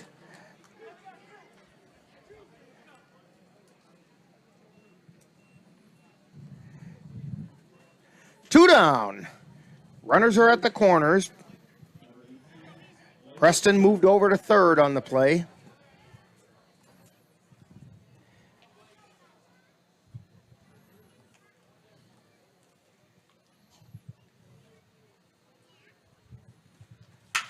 Ground ball, this one straight to Boda. He picks it up, throws it to Erickson at second for the out. Fine. So, that was a tough inning for the Cavs. They gave up 6 runs on, let's count them up here, on 6 hits. There were no Cavalier errors and 2 left on base. We've played 2.5. And it's the Bears 8 and the Cavaliers 1. You're tuned to Cavalier Baseball on the Northern Light Webcasting Network and NLWN-TV. If your estate isn't looking quite estate-like, let Midwest Environmental Consultants landscape your estate right up to snuff with installation of retaining walls, brick patios, foundation planting beds, and so much more. Then they'll keep it that way with their expert lawn care service.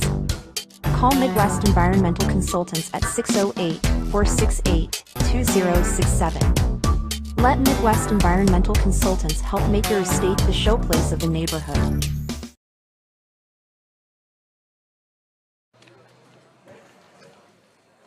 Back here at Carson Park, Cavs have a bit of a hole to dig out of.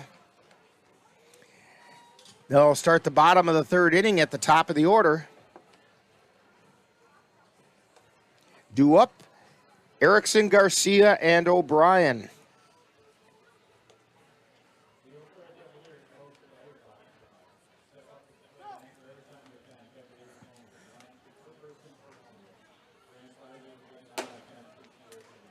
So Hunter Ginther gets a few runs to work with.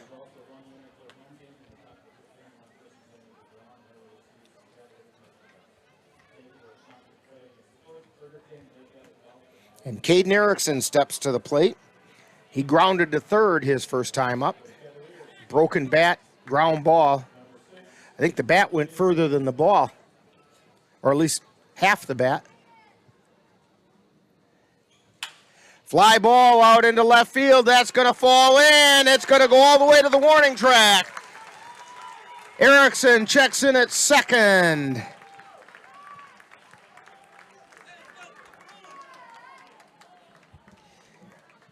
That'll be a double for Caden Erickson, and it brings up Josh Garcia. Garcia went down looking his first time up.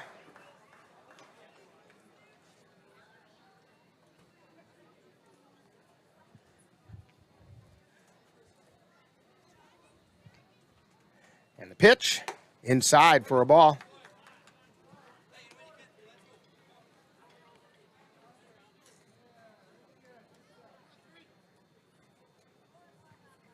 Erickson takes his lead at second. Hunter Ginther looks out that way and delivers.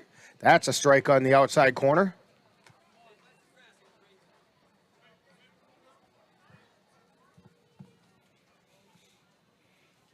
One ball and one strike to Josh Garcia. Pitches inside. 2 balls and a strike.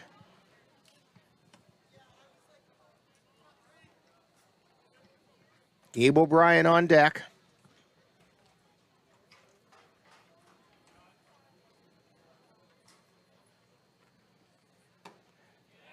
And that was low for a ball.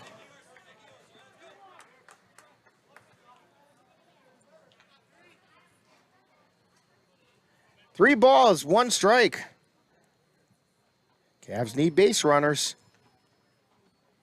Hitter's pitch here. Swing and a miss. Count goes full to Josh Garcia.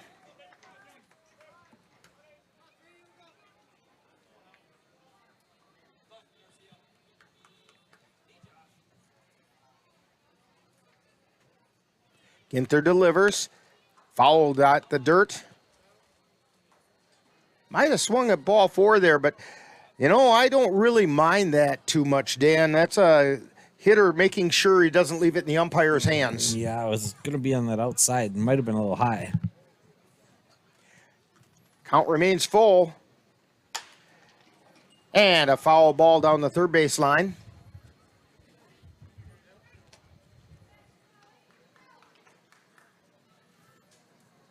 Josh can do that. He can protect the plate. Yeah, he'll get up there and he'll battle. He doesn't always win them, but he'll give it a battle. The 3-2 pitch. Swing and a miss, strike 3. Hunter Ginther kind of threw it by him that time. That's going to bring up Gabe O'Brien with 1 out. O'Brien doubled his last time up. Out to the Cohen Law Office's fence in right field. Stop laughing at me, Cassie. First pitch is a strike. Sometimes I get my tongue wrapped around my eye tooth and I can't see what I'm saying.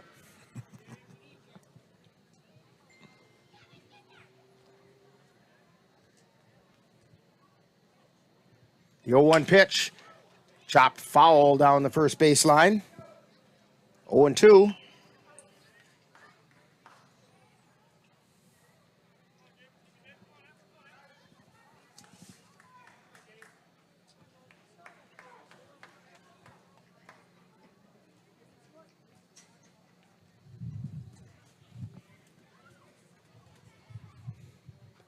And the pitch. That's high for a ball. 1 ball, 2 strikes. To Gabe O'Brien.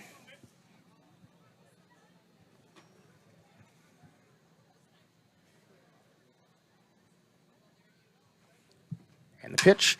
Fly ball out into right field, base hit. That's going out to deep right field. Erickson rounds third, comes in to score. And O'Brien checks in at first with an RBI single.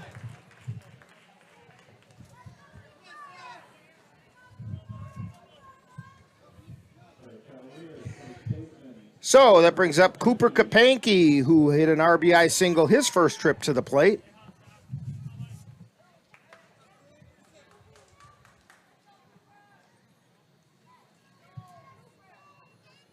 Ginther delivers. Swing and a miss, strike 1.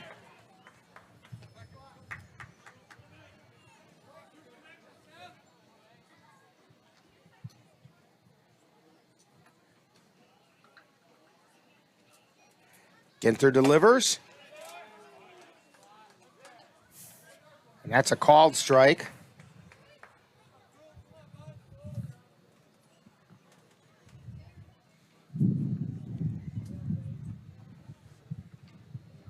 Here's the 0-2 pitch, outside for a ball. Covered nicely that time by Holling.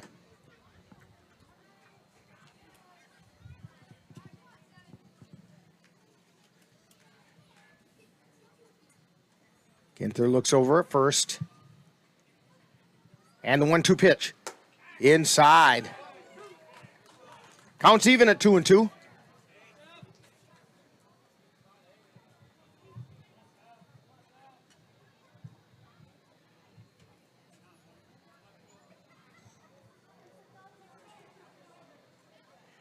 The 2-2 pitch. Line shot over to third, right into the glove of Nate Kent. So 2 down. Brings up Campbell Kapanke. Single to center field his last time up.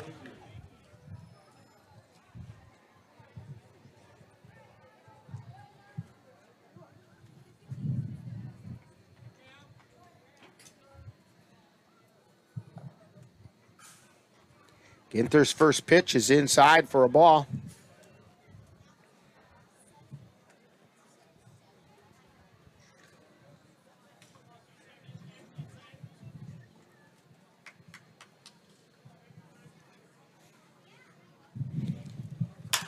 And it's a fly ball out to right field. Foul, not by much.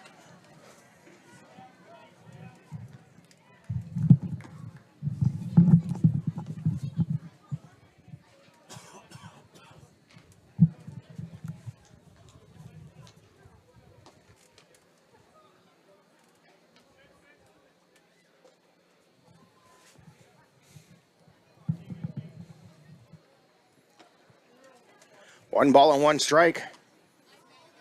2 down. Ginther delivers. Runner goes. Swing and a miss. Strike 2. But in safely is Gabe O'Brien.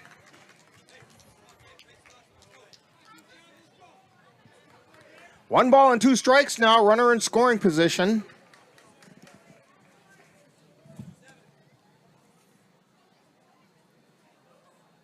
O'Brien takes his lead at second. And the pitch to Kapanke. Ground ball out to second, fielded by Till. Throw over to first, and it's in time. So for the Cavaliers, 1 run on 2 hits, no errors, 1 left on base. We've played 3, and it's the Bears 8, Cavaliers 2. You're tuned to Cavalier Baseball on the Northern Light Webcasting Network and NLWN-TV. Royal Credit Union's low rates and flexible terms on auto loans can help keep your payments low. Get a great rate on your next car or truck purchase, or refinance an existing vehicle with an auto loan from Royal Credit Union. Royal also offers loans for buying or refinancing boats, UTVs, and other vehicles. Royal Credit Union wants to help keep your payments low. check rates, and apply for a Royal Credit Union vehicle loan online at rcu.org/autorate. Subject to credit approval. Hey, can you chop the pineapple? Chop the pineapple.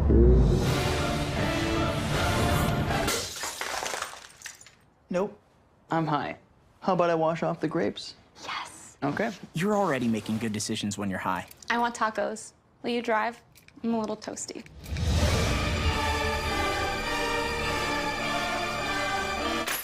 Nope, I'm high.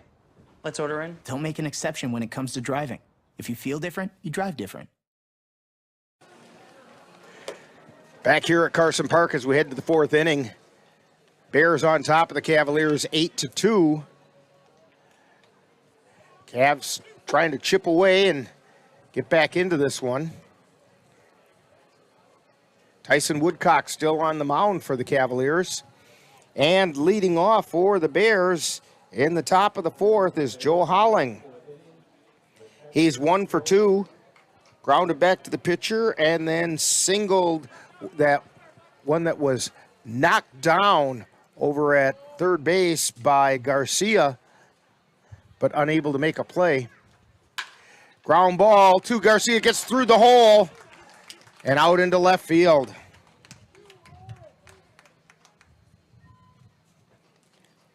So Holling's on with a leadoff single. Brings up Todd Lasher. He singled to left his last time up and scored a run. He's also doubled, so he's 2 for 2.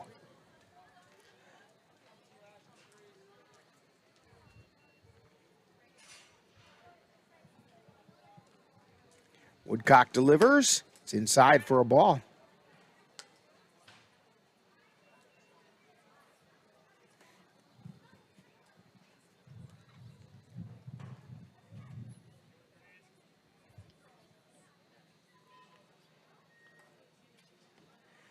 Here's the pitch. It's inside for ball 2.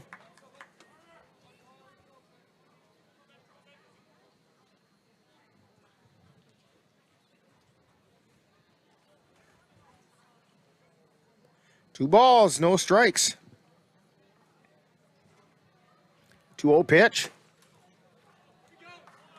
That's low for ball 3.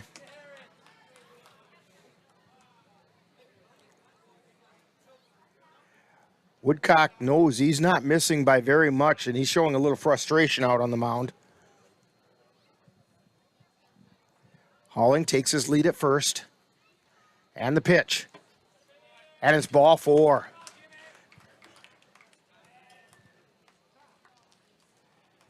So runners at first and second, and we're going to have a pitching change, and we'll get that all figured out for you right after this timeout. You're tuned to Cavalier Baseball on the Northern Light Webcasting Network and NLWN-TV. Life doesn't always give you time to change the outcome. Prediabetes does. 1 in 3 adults has prediabetes, but with early diagnosis, prediabetes can be reversed. And you can change the outcome. Take the 1-minute prediabetes risk test today. Go to doihaveprediabetes.org.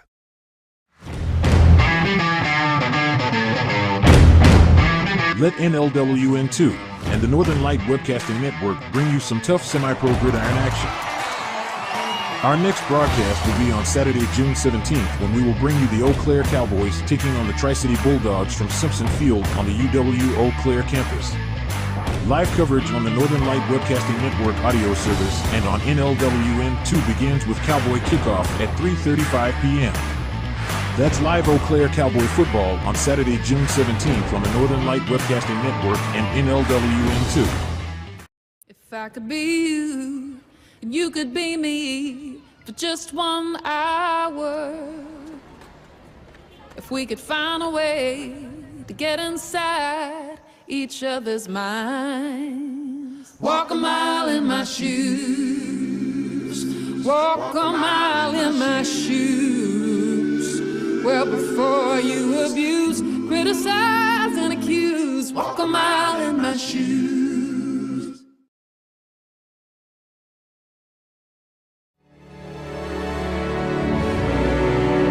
the Eau Claire Cavaliers would like to take veterans out to the ball game. That's right, as a thank you for your service, any veteran of the United States military can receive a lifetime pass for free admission to all Cavalier home games.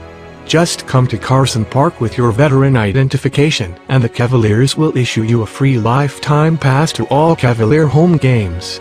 That's just the Cavaliers' way of saying thank you for your service. And the new pitcher for the Cavaliers is Andrew Milner. And Jim Till is at the plate. First pitch was high. Milner comes in with a 2.65 earned run average. Check swing inside for a ball. 2 balls, no strikes. The numbers for Tyson Woodcock, he went 3+ innings. Gave up 8 runs, 7 of which were earned. 8 hits, 4 walks. That's a strike on the outside corner. 2 balls and 1 strike. He did not strike anybody out.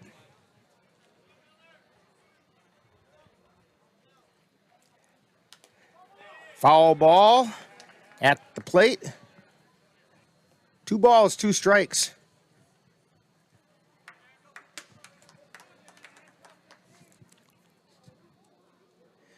Milner came in relief in Game 2 of the doubleheader on Sunday and picked up the win. Swing and a miss for strike 3. Pulled the string on that one and had him totally fooled. That'll bring up Joel Zacco. Zacco does not have an official trip to the plate yet, or an official at bat. He's walked and was hit by the pitch. Runners at first and second. Hauling at second. Lasher at first. And that pitch just missed outside. Dan's kind of shaking his head over here. Swing and a miss. 1 ball, 1 strike. Joel Zacco. Here's the pitch. That's high for a ball.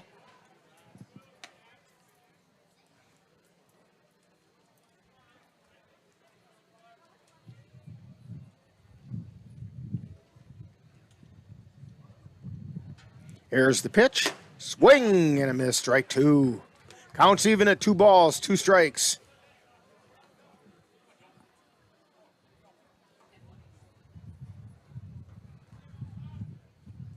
Milner at the belt. The 2-2 pitch. Swing and a miss for strike 3. Well, I tell you, Dan, this is what you look for in a relief pitcher. Come in and just throw strikes. Yeah, he's found the zone right now. That's going to bring up Tyler Astrike. He had an RBI single his last time up. He's also grounded to second.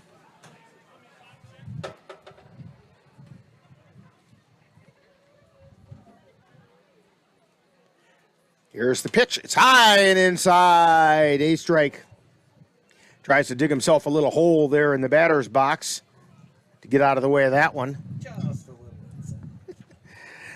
You were doing your euchre over there, Dan? Just a little inside. There's the pitch. That's outside. Now, somewhere between those two is where he wants to be. 2 balls, no strikes. He's definitely got an arsenal here of pitches. Curveball, fastball, changeup. Milner at the belt. The 2-0 pitch. That missed outside.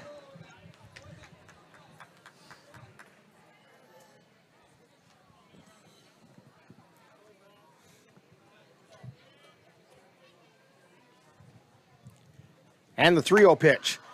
That's the get me over pitch for strike 1. 2 runners on, 2 down. Here's the 3-1 pitch. Strike called on the outside corner.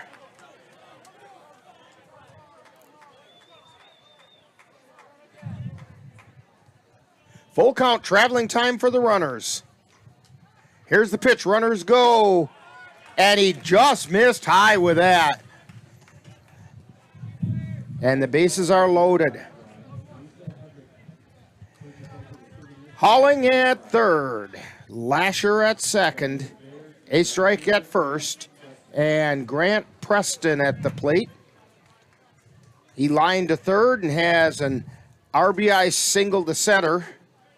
First pitch is a called strike.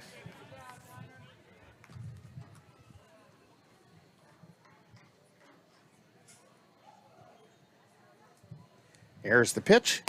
That's inside for a ball.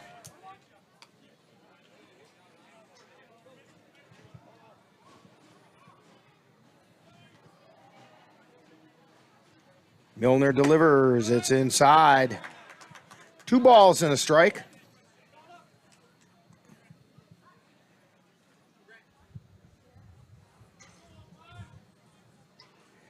And the pitch. Strike called on the inside corner.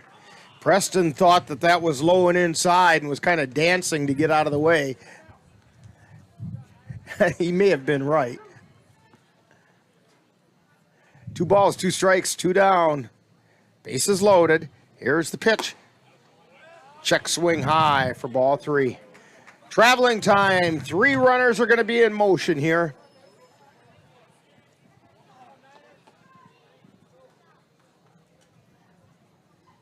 Grant Preston at the plate. Here's the pitch. Swing and a miss for strike 3.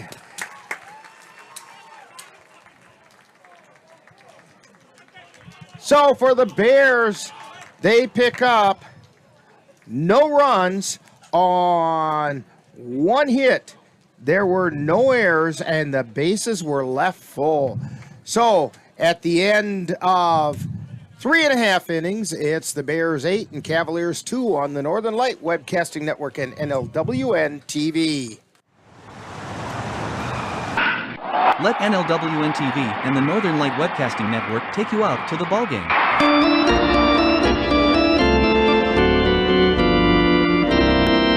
Our next broadcast will be on Sunday, June 18th, when we will bring you the Cavaliers taking on the Red Sox in a doubleheader from Carson Park. Live coverage on the Northern Light Webcasting Network audio service and on NLWN-TV begins with the In the Dugout show at 12:05 p.m. That's a live Eau Claire Cavalier doubleheader on Sunday, June 18th on the Northern Light Webcasting Network and NLWN-TV.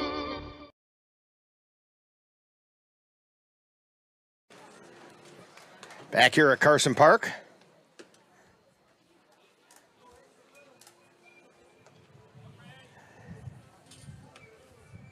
Umpires having a bit of a discussion down the first baseline. As Hunter Ginther getting warmed up.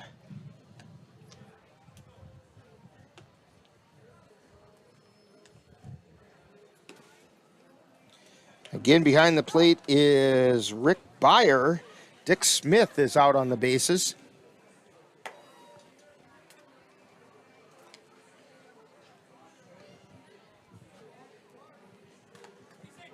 And due up for the Cavaliers in the bottom of the 4th inning is our Geno's player of the game, Jack Redwine.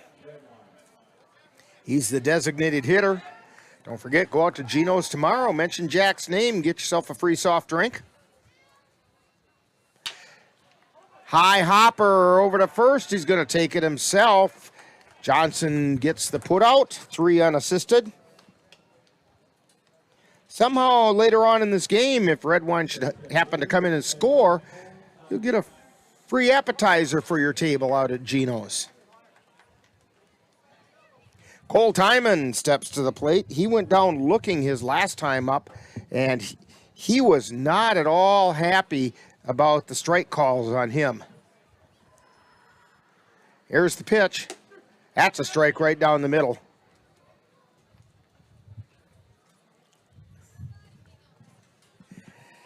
Halling tried to throw it back out to Ginther from down on his haunches, and it kind of rolled out through the infield. Ginther looked back at Halling like, man, what are you doing? No balls, 1 strike to Timon. Fouled away, strike two.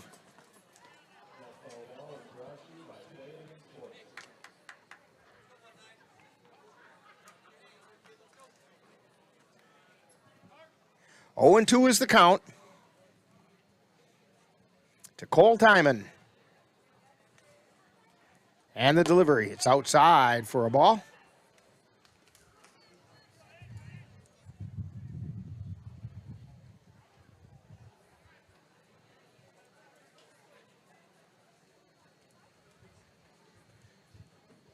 The 1-2 pitch. Swing and a miss. Strike 3.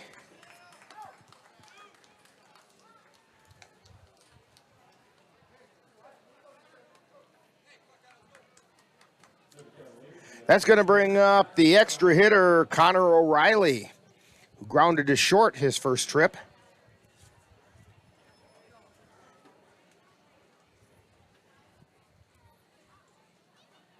Here's the wind in the pitch. Strike called. That ball had a little tail on it and put it right over the middle of the plate.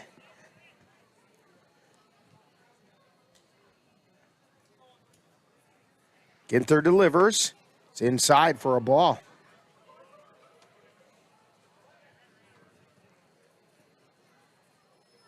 One ball and 1 strike. 2 down.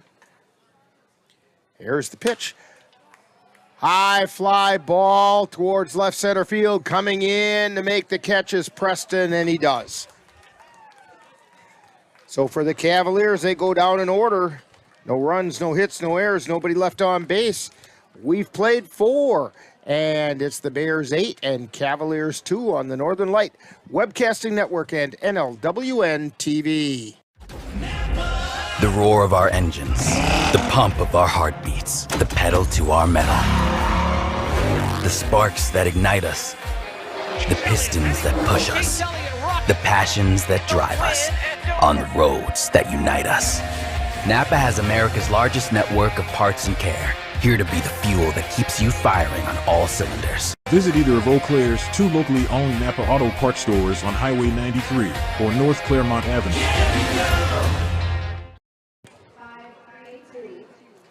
Couple of scores from games that involve CRBL teams that are non-league games. After 4 innings, it's Cadott and the Beef River Bullfrogs all tied up at 5. And the Osseo Merchants are playing the Liney's Legends tonight. And after 3 innings, it's Osseo 4 and the Legends 2. So, leading off the 5th inning for the Bears is Nate Kent. Kent is 1 for 2. RBI single his last time up. And it's a strike called on the inside corner.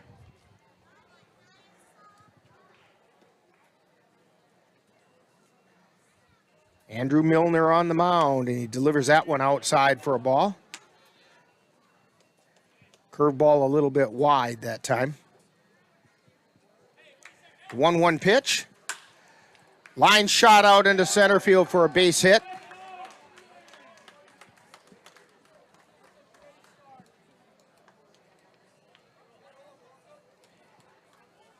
That brings up Hunter Ginther.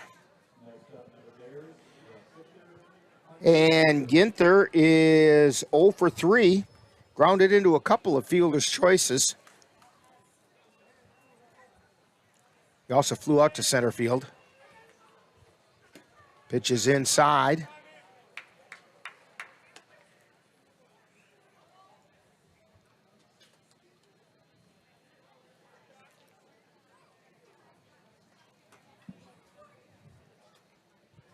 Here's the pitch.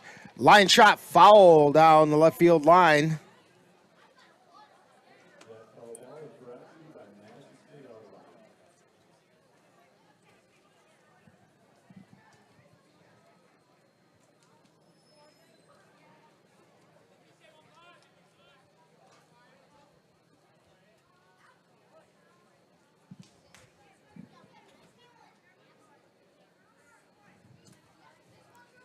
One ball, no strikes. And it's fouled. Actually, it must be 1 and 2, yeah, because the previous pitch was fouled away, so it couldn't be no strikes.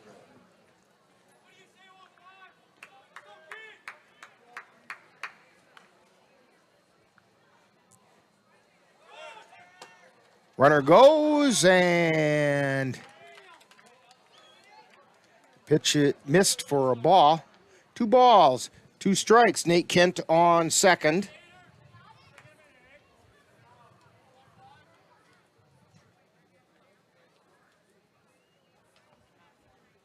And the pitch.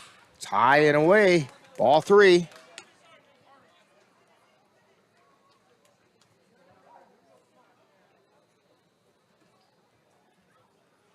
Last year for the Cavaliers, Hunter Ginther hit .222. Popped it up, foul territory. Timon giving it a chase, but it's off the net.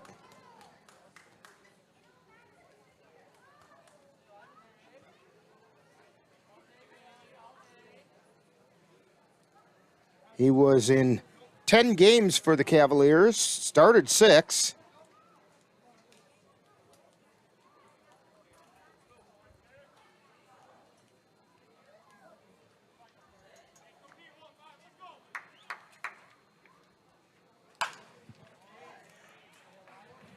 Foul ball out of play.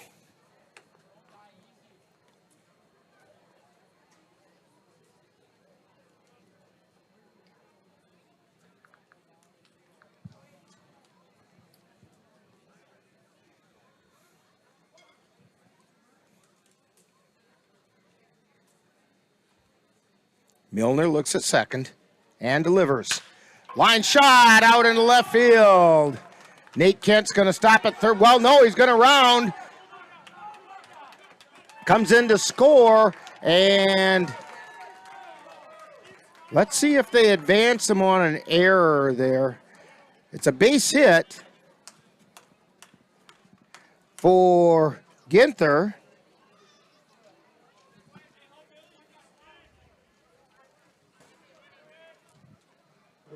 And I think they charged him with an error out in left field on the misplay of the ball.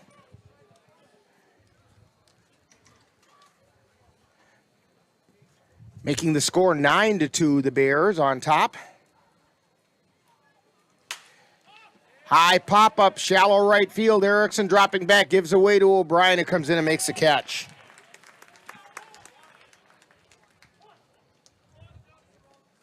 That was Blake Johnson.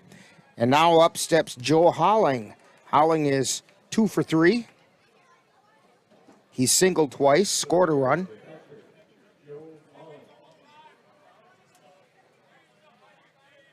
One out. Ginther on first. And the pitch. Swing and a miss, strike 1.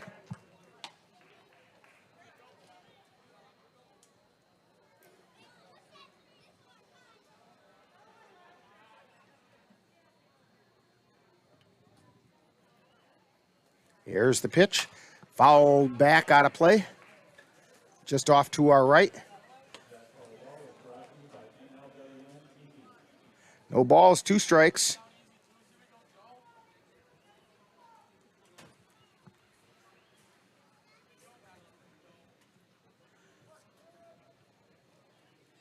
One out, runner on first. The 0-2 pitch. Outside, throw it on to first, and not quite in time.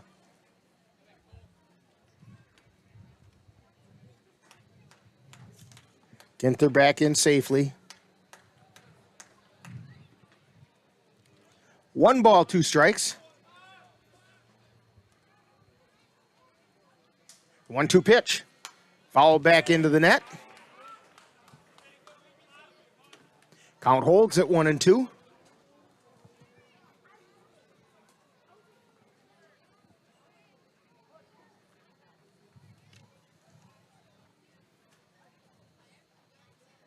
Here's the pitch. Swing and a miss for strike 3.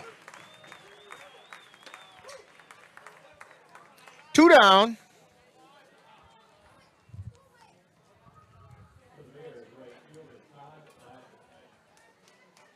That's going to bring up Todd Lasher. Lasher is 2 for 2, doubled, singled, got an RBI, scored a run, drew a walk.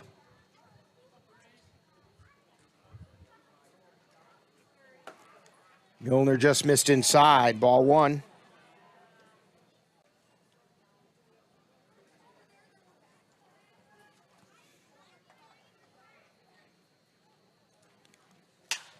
High pop-up, foul territory. Kapanke ranging over, and he makes the catch.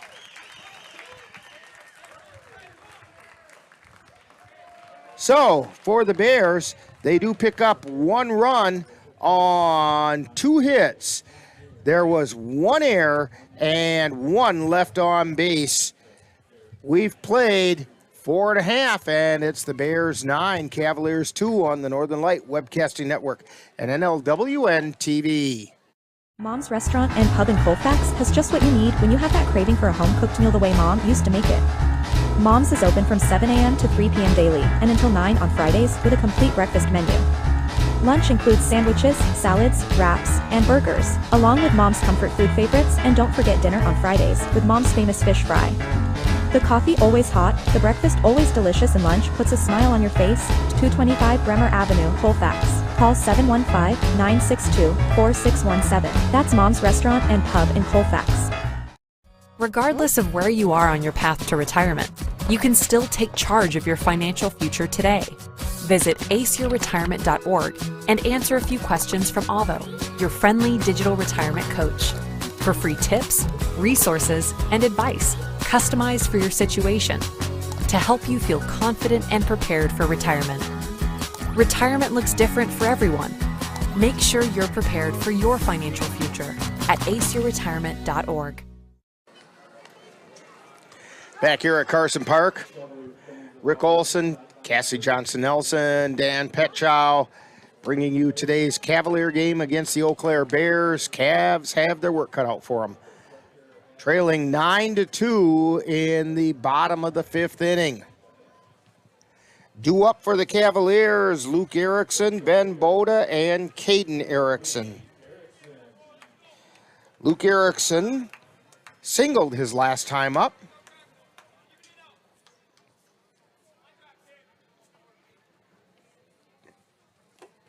And he took it right on the tricep. So Luke Erickson gets on base.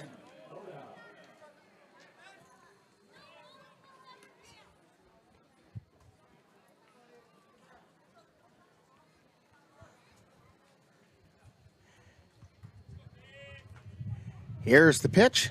That's high and away for a ball.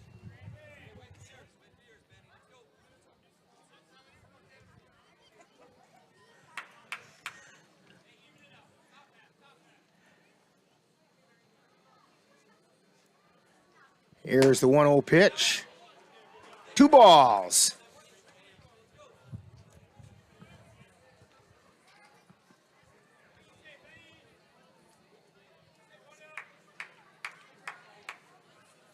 Two balls, no strikes, and the pitch. That one missed. No, he called it a strike. Like I said, he's not real demonstrative with his arm signals. Ben Boda at the plate. Runner at first and Luke Erickson. And the pitch. Strike called at the knees.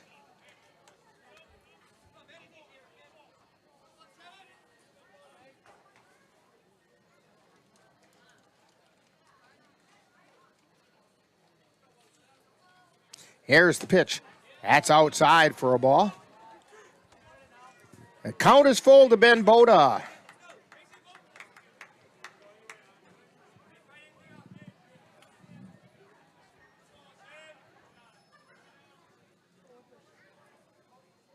Ginther at the belt. The payoff pitch. And that got Boda right in the hip. And he's going to walk it off.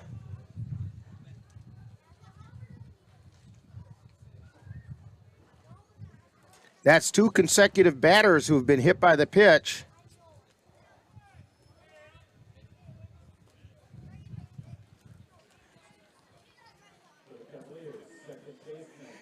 That takes us back to the top of the order. Caden Erickson doubled his last time up. In fact, he's hit the ball hard twice.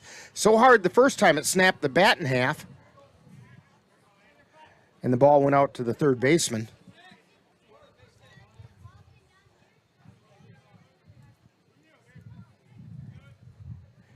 Two runners take their lead. Nobody out. Here's the pitch. That one caught the inside corner.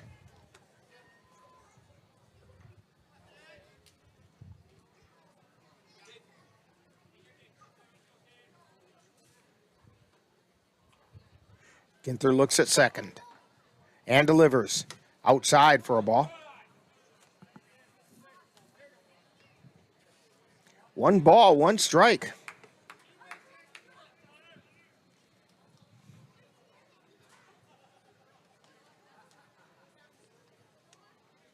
Here's the pitch.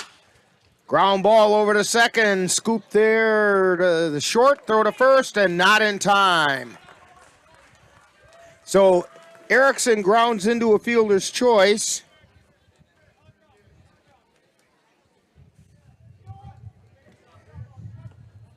And Ben Boda is out at second. Luke Erickson moves over to third. So we have Erickson's on the corners.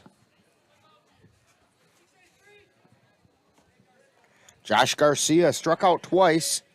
First time looking, second time swinging. And he called that a strike on the outside corner.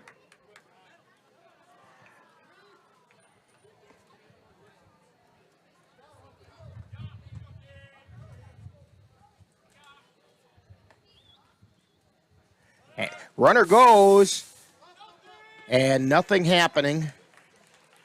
Pitch was a ball. 1 ball, 1 strike. So Erickson and Erickson at second and third.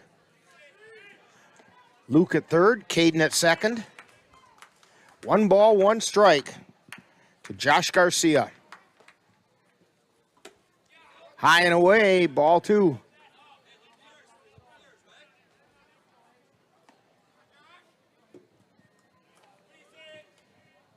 Two balls, 1 strike. High chopper, foul.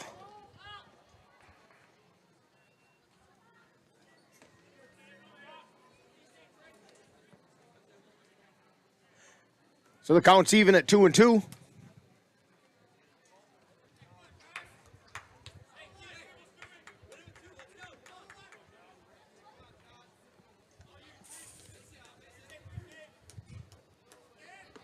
Garcia chokes up a little on the bat.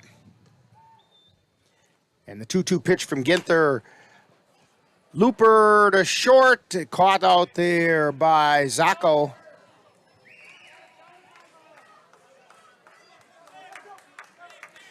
Brings up Gabe O'Brien. He's 2 for 2, doubled and singled. Scored a run, got an RBI. 2 down.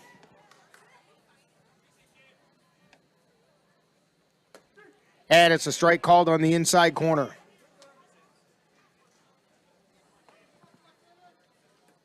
Have some activity going on down in the Bears bullpen. Pitch is outside for a ball.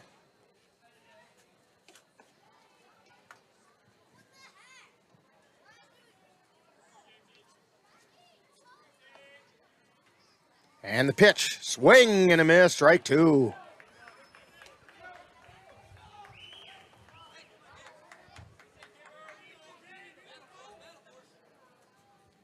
One ball, 2 strikes, and the pitch is outside. Counts even, 2 balls, 2 strikes, 2 down, 2 on.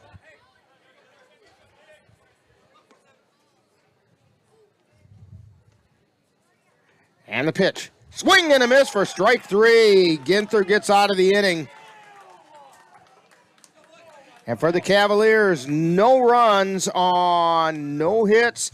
There were no errors, and 2 were left on base.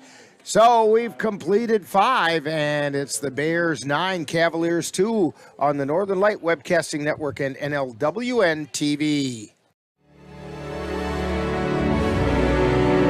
The Eau Claire Cavaliers would like to take veterans out to the ball game. That's right. As a thank you for your service, any veteran of the United States military can receive a lifetime pass for free admission to all Cavalier home games. Just come to Carson Park with your veteran identification, and the Cavaliers will issue you a free lifetime pass to all Cavalier home games. That's just the Cavaliers' way of saying thank you for your service. My name is Teresa Barber. I was in the United States Navy, and I served overseas in the Middle East and Africa. Early on in my career, I had a commander that taught our suicide prevention training on a Friday afternoon, and the very next day he took his own life. 90% of suicide attempts involving a gun are fatal. You don't know how much somebody can hide what's going on inside their head. Store your guns securely. Help stop suicide.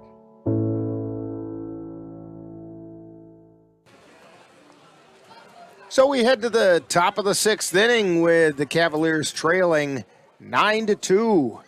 Due up in the 6th for the Bears, Jim Till, Joel Zacco, and Tyler Astrike.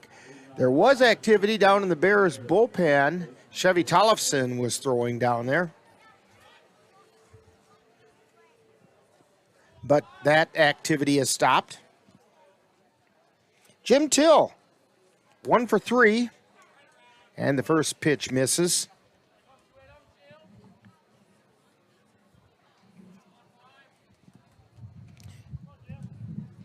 He had an RBI single his second trip to the plate. Now it's 2 balls, no strikes.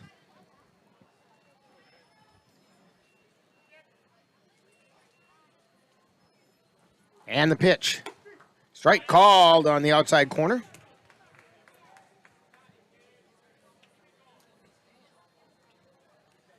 Two and 1 is the count. And the pitch. Timon tried to frame it, but no such luck. 3 balls, 1 strike.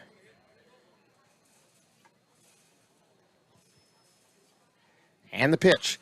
Foul back right off the front of the press box, less than 3 feet to our left. See, Dan, they knew that you're normally seated over there, and so it was aiming toward you.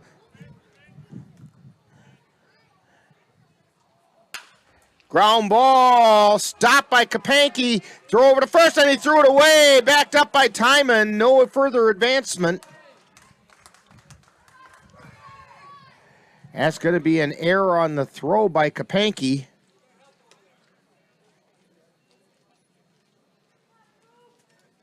I think. I haven't seen what the official score has ruled that. I think that's probably an error.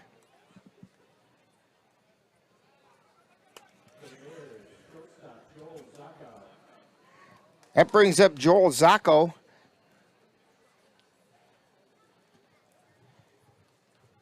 Zacco is 0 for 1. Pitches inside.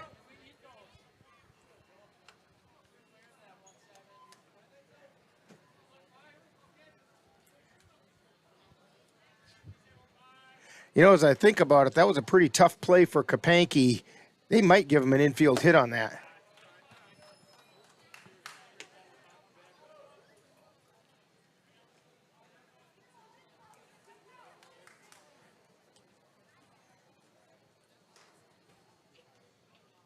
Two balls, no strikes to Zacco. And the pitch. Foul ball, straight back behind us.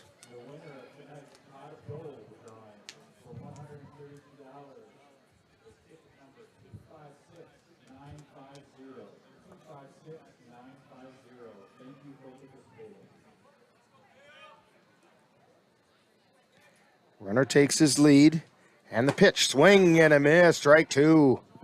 Counts all even. Jim Till on first.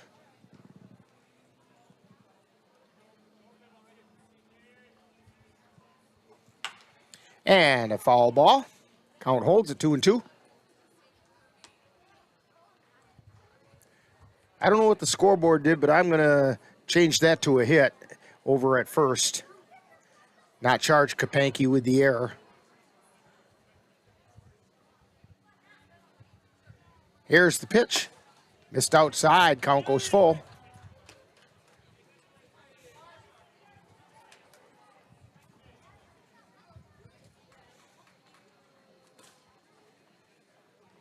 And the pitch. Line shot out into left field's going to fall in. Picked up by Campbell Kapanke out in left field. Runners advance one base.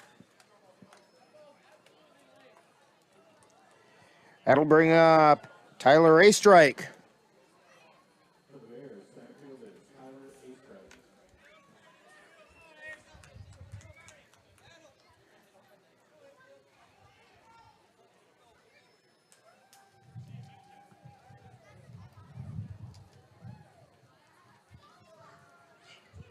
And the pitch to Astrike. Fly ball out into left field. Campbell Kapanke ranging over makes the catch. And gets the ball quickly back into the infield.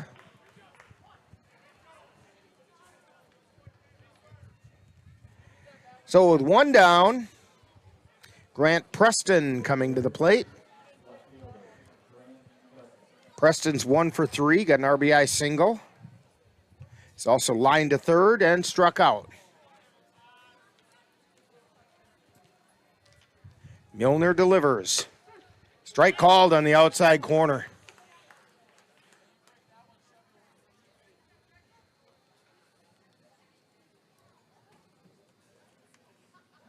Here's the pitch. Swing and a miss, strike 2.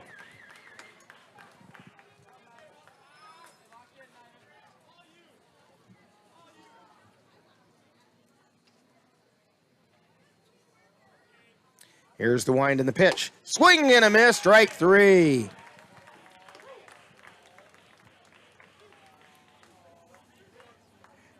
That takes the Bears back to the top of the order. Nate Kent, he's 2 for 3.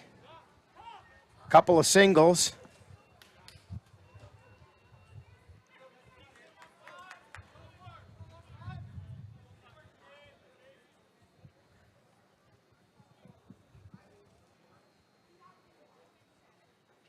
Here's the pitch. Strike called.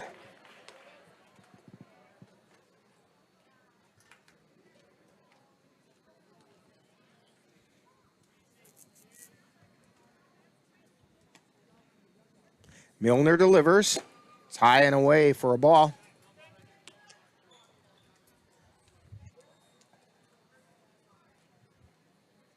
One ball, one strike, 2 down, 2 on.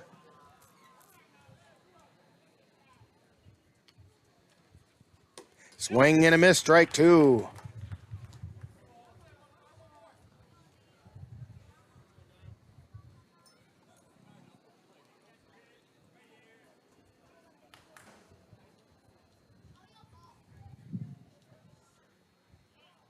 And the pitch, it's outside for a ball. Ball got away from Timon, but he had blocked it, kept it in front of him. So nobody could advance. 2 balls, 2 strikes, 2 down, 2 on.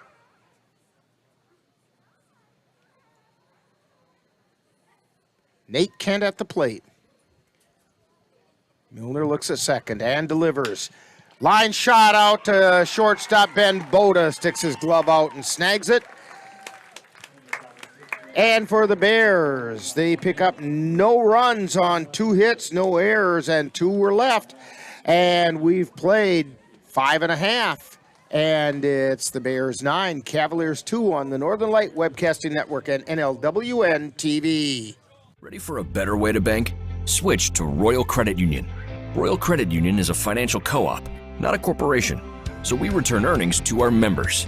That means you get low or no fees for account services and better rates on deposits and loans. You'll also have all the digital tools you need at your fingertips, so managing your account is easy. Royal is ready to help you discover the credit union difference. Switch to Royal Credit Union today at rcu.org/difference. Insured by NCUA.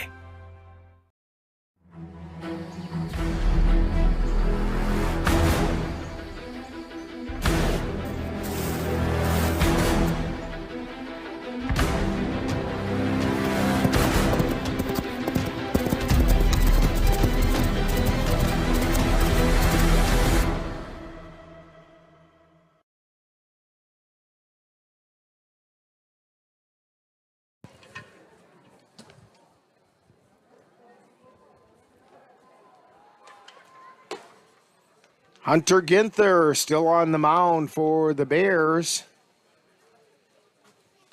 As we head to the bottom of the 6th inning, Cavaliers down by 7, need to get some runs.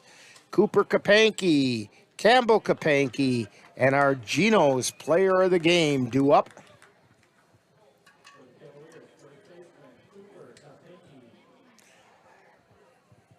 Cooper is 1 for 2 with an RBI single in his first appearance.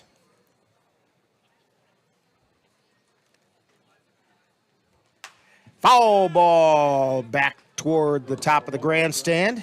Hits the roof and rolls off the back.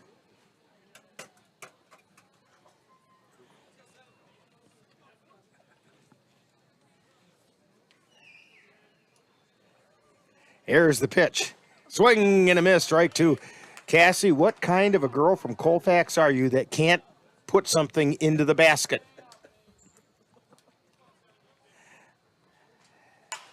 Line shot out into center field for a base hit. So Kapanke singles to center. Campbell Kapanke comes to the plate. He's 1 for 2. Single to center and grounded to second.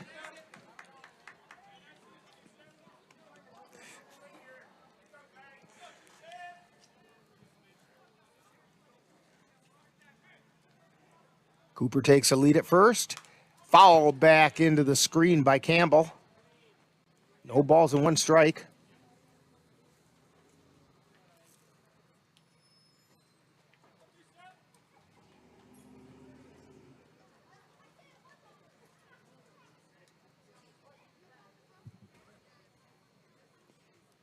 Ginther looks over at first.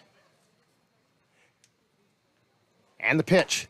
It's outside for a ball. 1 ball, 1 strike. You know, Dan, is it my imagination or has that smoke gotten thicker as the game has gone on? Yeah, I can definitely tell down left field. Swing and a miss, strike 2. Either that or my eyes are just full of it. Yeah. TV 13 says should clear out tomorrow sometime. Well, let's hope so. 1 ball, 2 strikes. And the 1-2 pitch, swing and a miss, strike 3. Campbell goes down swinging. So up steps our Geno's player of the game, Jack Redwine.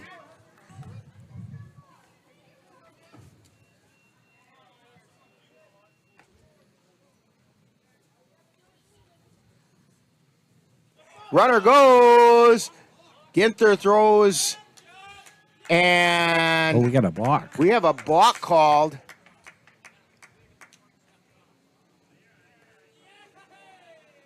And they got Ginther for a balk. So Cooper Kapanke is safe at second.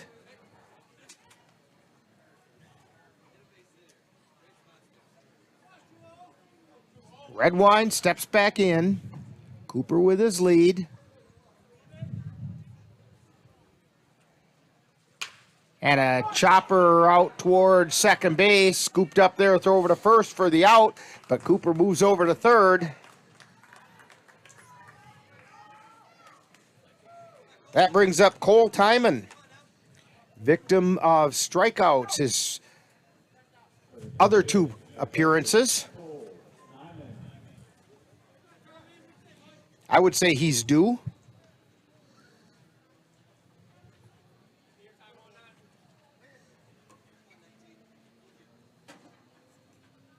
Ginther fires. Line shot back into the glove by Ginther, and he caught it before it hit the ground. A dandy play by Hunter Ginther. And the Cavaliers go down, no runs, 1 hit, no errors, 1 left. We finished 6. And it's the Bears 9, Cavaliers 2 on the Northern Light Webcasting Network and NLWN-TV. To get your lawn or garden to perform at attracting what you want, you first need to know what your soil is working with. That's where Midwest Environmental Consultants can help. Their soil testing service can give you a complete rundown on your soil's nutrition and health. They test for nitrogen levels, phosphorus, potash, micronutrients, minerals, pH, and organic matter. Let Midwest Environmental Consultants put you in control of your soil's health. Call Midwest Environmental Consultants at 608-468-2067. That's Midwest Environmental Consultants, serving Western Wisconsin. Jason, let's go see your room.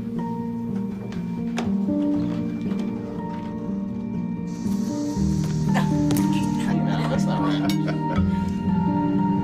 How is it? Is it good?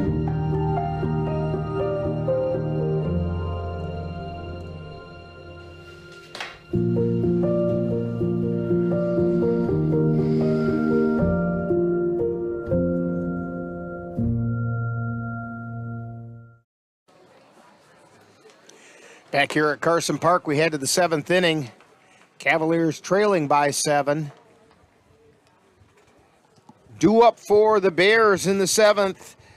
Pitcher Hunter Ginther will be leading off after making that spectacular play on the mound to end the last half inning for the Cavs.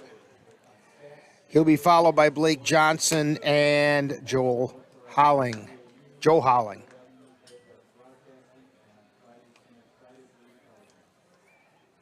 So Ginther steps to the plate.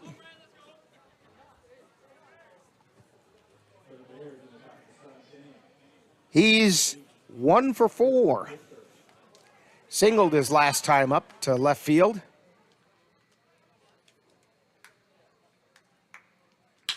Line shot, that's going to go out to center field. Good solid base hit that time.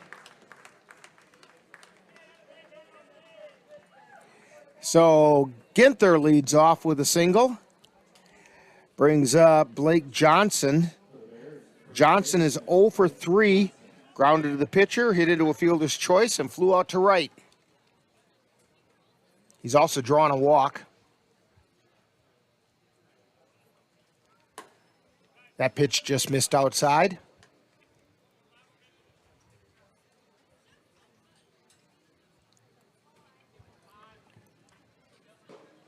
And the pitch squares to bunt, places a nice one down, and there is no play.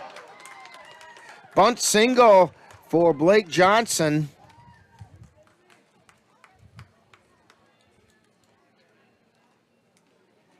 Moves the runner over. Brings up Joe Holling. 2 on, nobody out.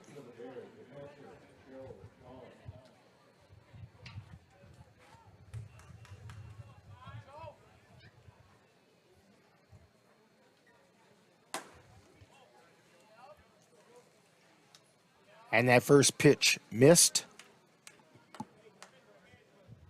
Joe Holling is 2 for 4. He's singled a couple times, scored a run.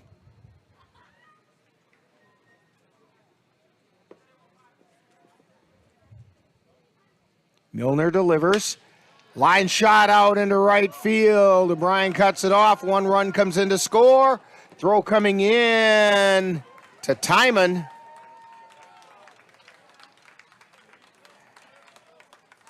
So Holling has a base hit. And manager Ryan Bemnister going to go out and talk. And I think he's going to talk to the players about getting the cutoff man out.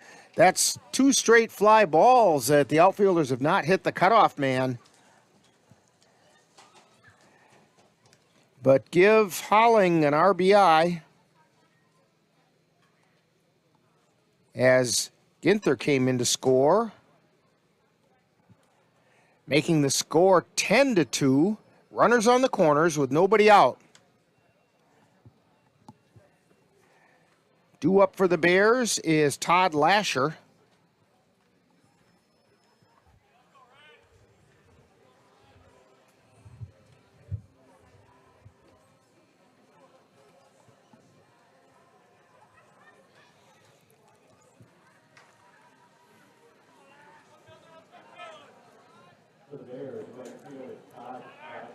Johnson is at second. Joe Holling at first. Lasher at the plate. Lasher is 2 for 3. Last time up, He fouled out to Kapanke. And that's a strike on the outside corner.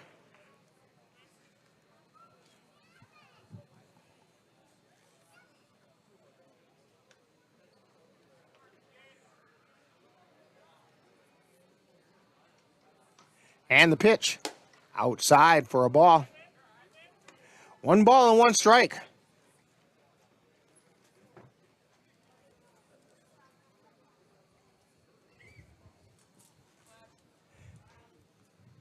Milner looks out at second. The 1-1 pitch. That was inside.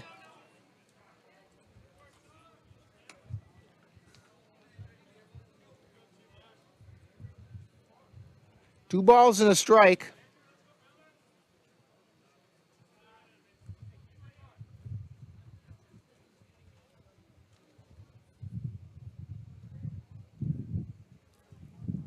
And the pitch.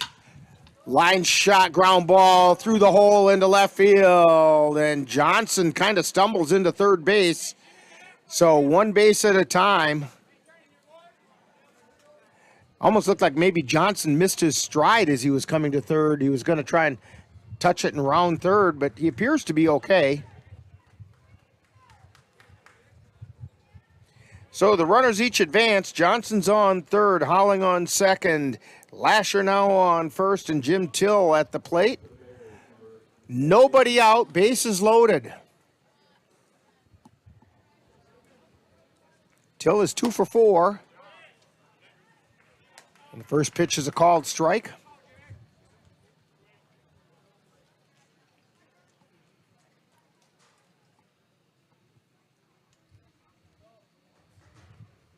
And the pitch is outside for a ball. Mitch Voller heading down to the bullpen for the Cavaliers.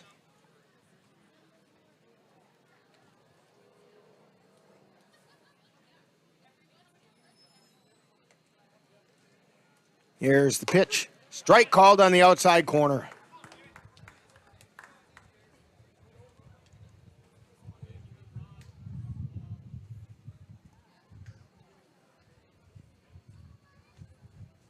And the pitch. Swing and a miss. So 1 down.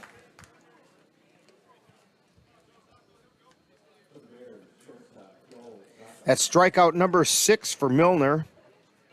Joel Zacco is at the plate. He's 1 for 2, singled his last time up. He's also struck out.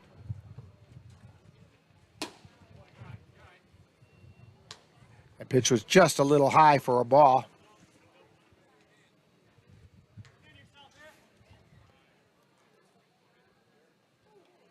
Milner delivers. Pop up, foul territory.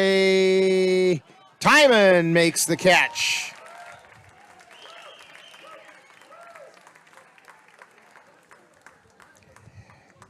That's going to bring up Taylor a strike with 2 down, bases loaded.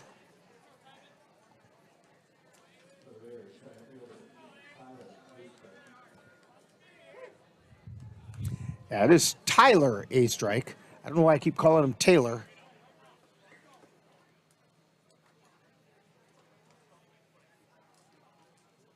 There's the pitch. That just missed. I'm not sure where it missed that time.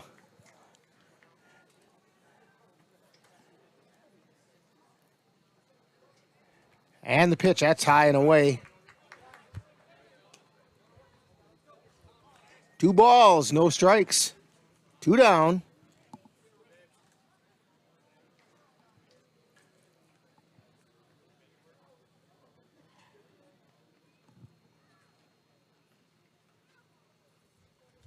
And the pitch. Check swing high for a ball. 3-0. Nowhere to put him with 2 down. A strike should be taking all the way on this, so this should be the get me over pitch. And it is. 3 balls and a strike.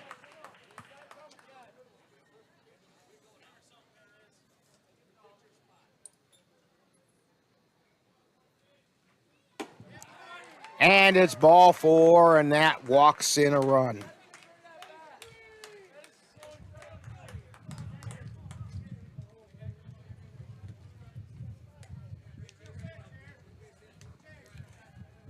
It makes it 11-2, bases loaded with 2 down. We're in the 7th.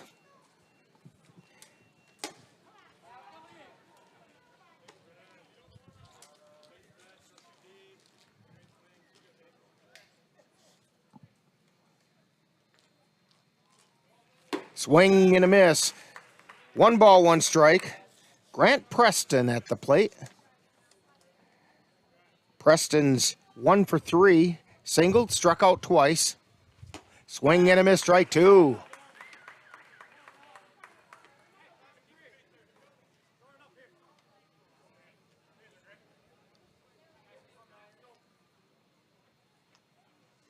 And the pitch. That's inside for a ball.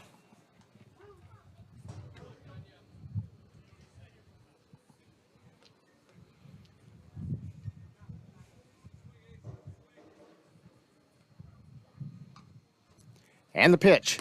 That's inside. Count is full. Traveling time for the runners on base.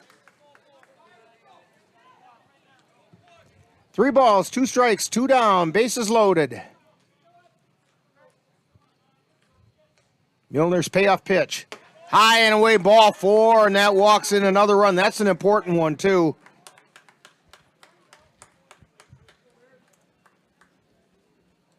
And we're going to get a pitching change.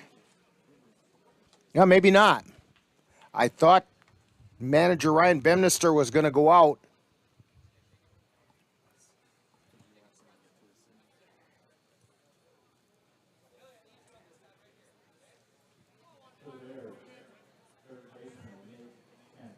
So that takes us back to the top of the order. Nate Kent coming up for the Bears. It's now 12-2. That's why that was such an important run. That puts the 10-run rule into effect after 7 innings.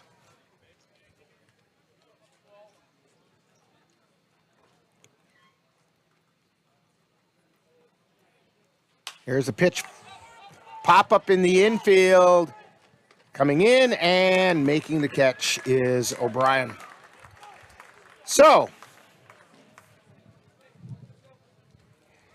for the Bears, they pick up 3 runs on 3 hits. There are 4 hits, I should say. There were no errors, and the bases were left loaded. We've completed 6.5. Time for the 7th inning stretch, and it's the Bears 12, Cavaliers 2 on the Northern Light Webcasting Network and NLWN-TV.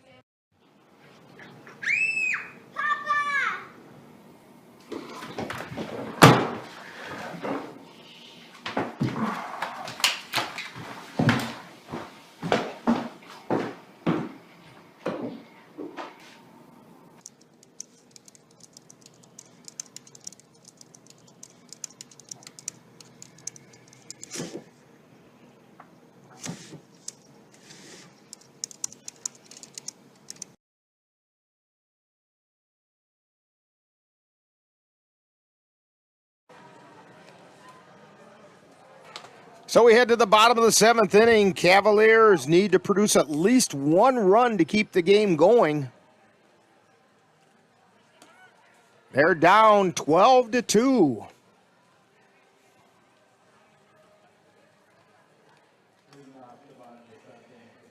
And due up for the Cavaliers is the bottom part of the lineup. Connor O'Reilly to lead things off.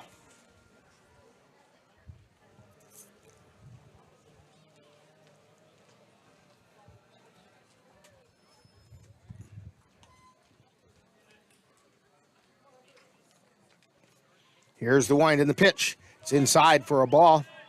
Hunter Ginther trying to shut the Cavaliers out this inning, and he'll go the distance.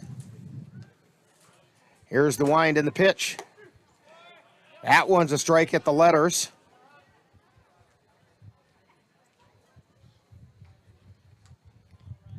Ryan Bemnister thought he had Ginther signed, and then he was informed, no, he was going to play with the Bears this year. I knew the Cavs were going to be in trouble today because on my way here to the ballpark, a bear went running across the road in front of me. Pitch is high for a ball. 3 balls, 1 strike. Dan rolled his eyes at that one.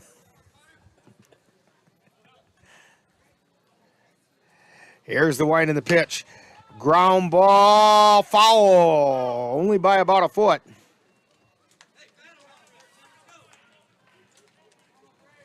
Three balls, 2 strikes to Connor O'Reilly.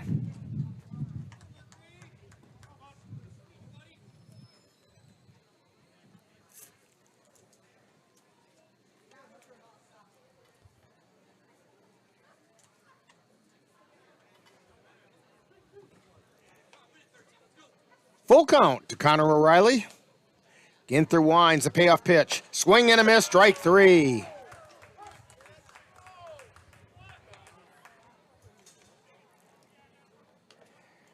That brings up Luke Erickson. He's 1 for 1. Singled and was hit by the pitch.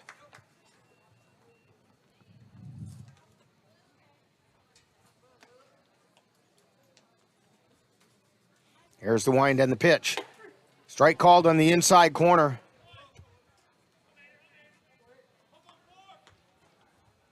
One down. Swing and a miss, strike 2. Cavs need a run just to stay alive.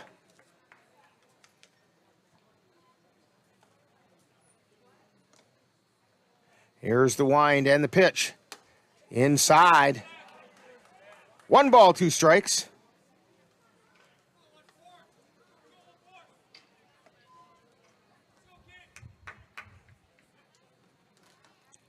The 1-2 pitch. Swing and a miss, strike 3. Ginther just bringing some heat now. Ben Boda steps to the plate. He's 0 for 1, struck out. He was also hit by the pitch.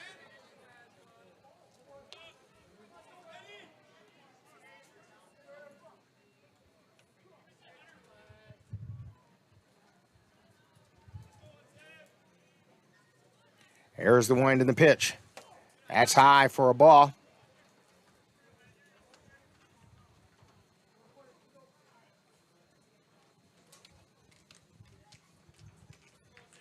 And the pitch. It's outside for ball 2.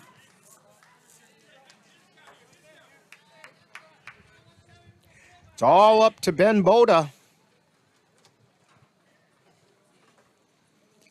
2 balls, no strikes. Ginther's pitch.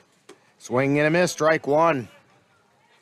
Pulled the string on that one a little bit. Boda was out in front of it.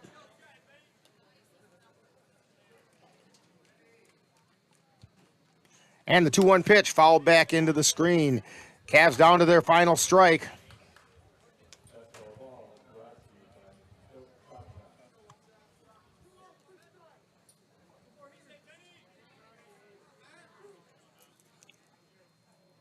Two balls, 1 strike, 2 down.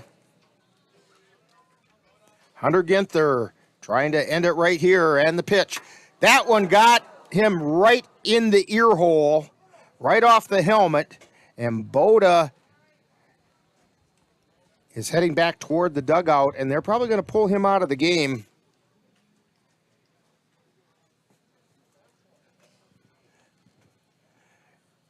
Right on the ear flap.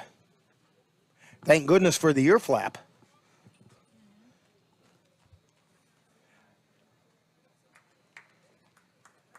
Jackson Vance is going down to run at first.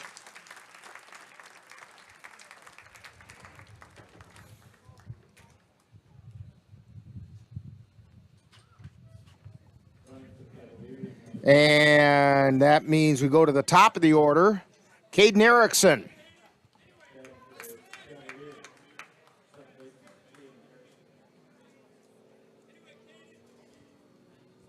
So Vance represents the stay alive run.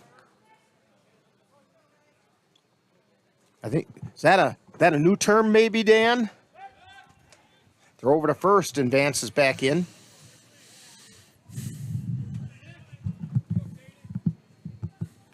Yeah, if he can get it just in the outfield. keep this game going. Pitch is high for a ball. 1 ball, no strikes. Erickson's 1 for 3.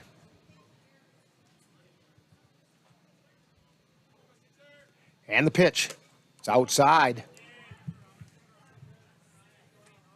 2 balls, no strikes.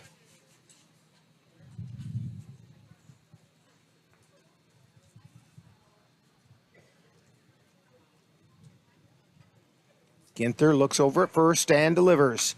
Foul back into the screen by Erickson. 2 balls, 1 strike.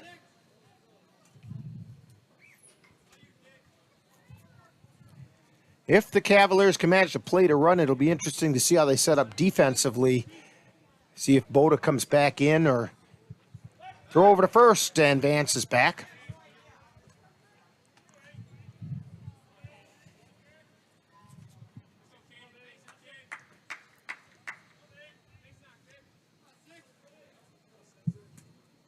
And the pitch.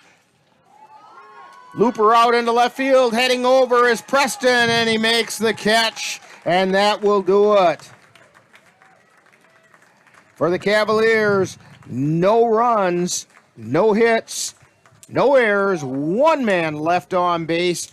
Final score in this one, the Eau Claire Bears 12 and the Cavaliers 2.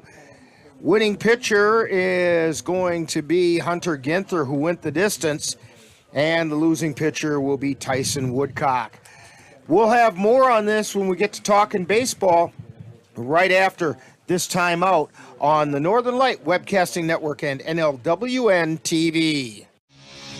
You've been watching NLWN-TV's presentation of Eau Claire Cavalier Baseball live on the Northern Light Webcasting Network. Stay tuned. Coming up next is Talkin' Baseball, with a look back at today's game.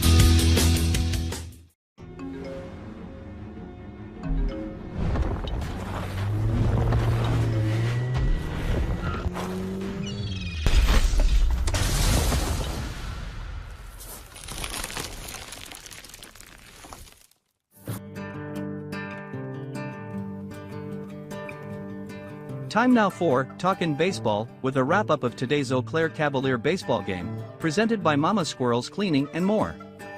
And now, back out to the ballpark. Well, it's time to do a little talking baseball as the Cavaliers come up on the short end of a 12-2 score to the Eau Claire Bears. And I think the Cavaliers ran into a frustration game tonight. Dan, they were frustrated at the plate. They were smacking the ball pretty hard, but it was atom balls. And on defense of the Cavs, if you don't know where the strike zone is, you don't know where to set up or anything, and I just don't think they ever figured it out. And part of that is, we were commenting about it off the air, not to be critical of the umpire, but what the heck, I'm going to be right now. That strike zone was moving around all night, and the pitchers were just as frustrated. They were having a hard time finding the strike zone as well, because 2 pitches in a row might hit it almost exactly the same spot, and one would be a strike and one would be a ball. And the one that would be a strike may not have even been that close, or the other way around. There was one that he called a ball, and it sure didn't look to me like it was high or low. It looked to me like the catcher caught it right belt high. And I saw white on both sides of the ball. To me, that means it went across the plate. We've got a pretty good view from here. And so the strike zone was all over the place tonight. And the Cavalier hitters, pitchers, the Bears hitters and pitchers as well had a tough time with that. The Bears just, they hit it where... Was it Yogi or was it Casey that said, hit it where they ain't? Yeah, right. And that's kind of what they did. Cavs were diving for the ball, trying to make plays, and just couldn't seem to come up with it. Whereas every time the Bears tried to make a play, they came up with it. Yeah, I don't know if it was probably like 4 or 5 games ago. Maybe it was far longer than that. whatever team that was, they figured out they could just stick that bat out and it would loop in to the outfield. I don't know if somebody's been watching that or talking about that. That was when they played Holman. And it seems like every other team has been doing that lately. You know, you just stick the bat out, don't go for the fence, and just get runners on. And even the Cavs are trying that, but the times that they're making contact and doing that, it's falling right into somebody's glove. They're getting a little bit under it, and it's falling into somebody's glove. We're going to have Cavalier manager Ryan Bemnister come up and talk with us in a couple minutes. They're still meeting down along the third baseline, but he'll be up here in just a couple moments, and we'll take a timeout while we wait for that to happen on the Northern Light Webcasting Network and NLWN-TV. Hey guys, it's me, Isabella Gomez, filling in for Smokey Bear because he's got more to say than just... Only you can prevent wildfires. Like, if you're outside enjoying a barbecue, don't let a hamburger distract you from fire safety. Make sure you aren't dumping your hot coals or ashes onto the ground because that could start a wildfire. So take wildfire prevention seriously and let's save the world one day at a time. Juntos con Smokey Bear, podemos hacerlo. Go to smokeybear.com to learn more about wildfire prevention. Hey, can you chop the pineapple? Chop the pineapple.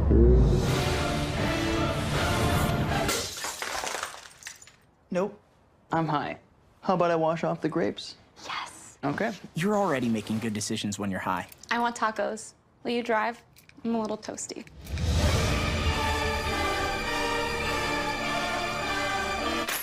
Nope. I'm high. Let's order in. Don't make an exception when it comes to driving. If you feel different, you drive different. Life doesn't always give you time to change the outcome. Prediabetes does. 1 in 3 adults has prediabetes, but with early diagnosis, prediabetes can be reversed. And you can change the outcome. Take the 1-minute prediabetes risk test today. Go to doihaveprediabetes.org.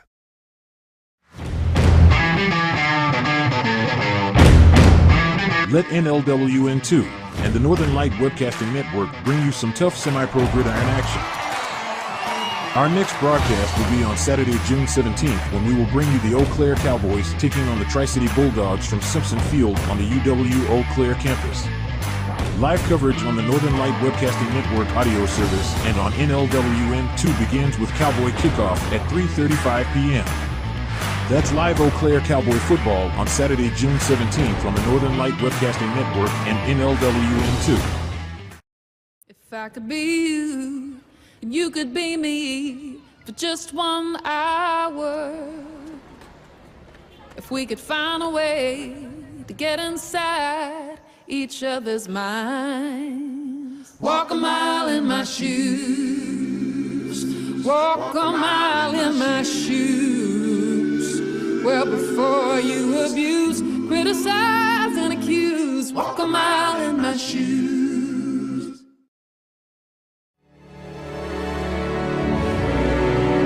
The Eau Claire Cavaliers would like to take veterans out to the ball game. That's right. As a thank you for your service, any veteran of the United States military can receive a lifetime pass for free admission to all Cavalier home games. Just come to Carson Park with your veteran identification, and the Cavaliers will issue you a free lifetime pass to all Cavalier home games. That's just the Cavaliers' way of saying thank you for your service.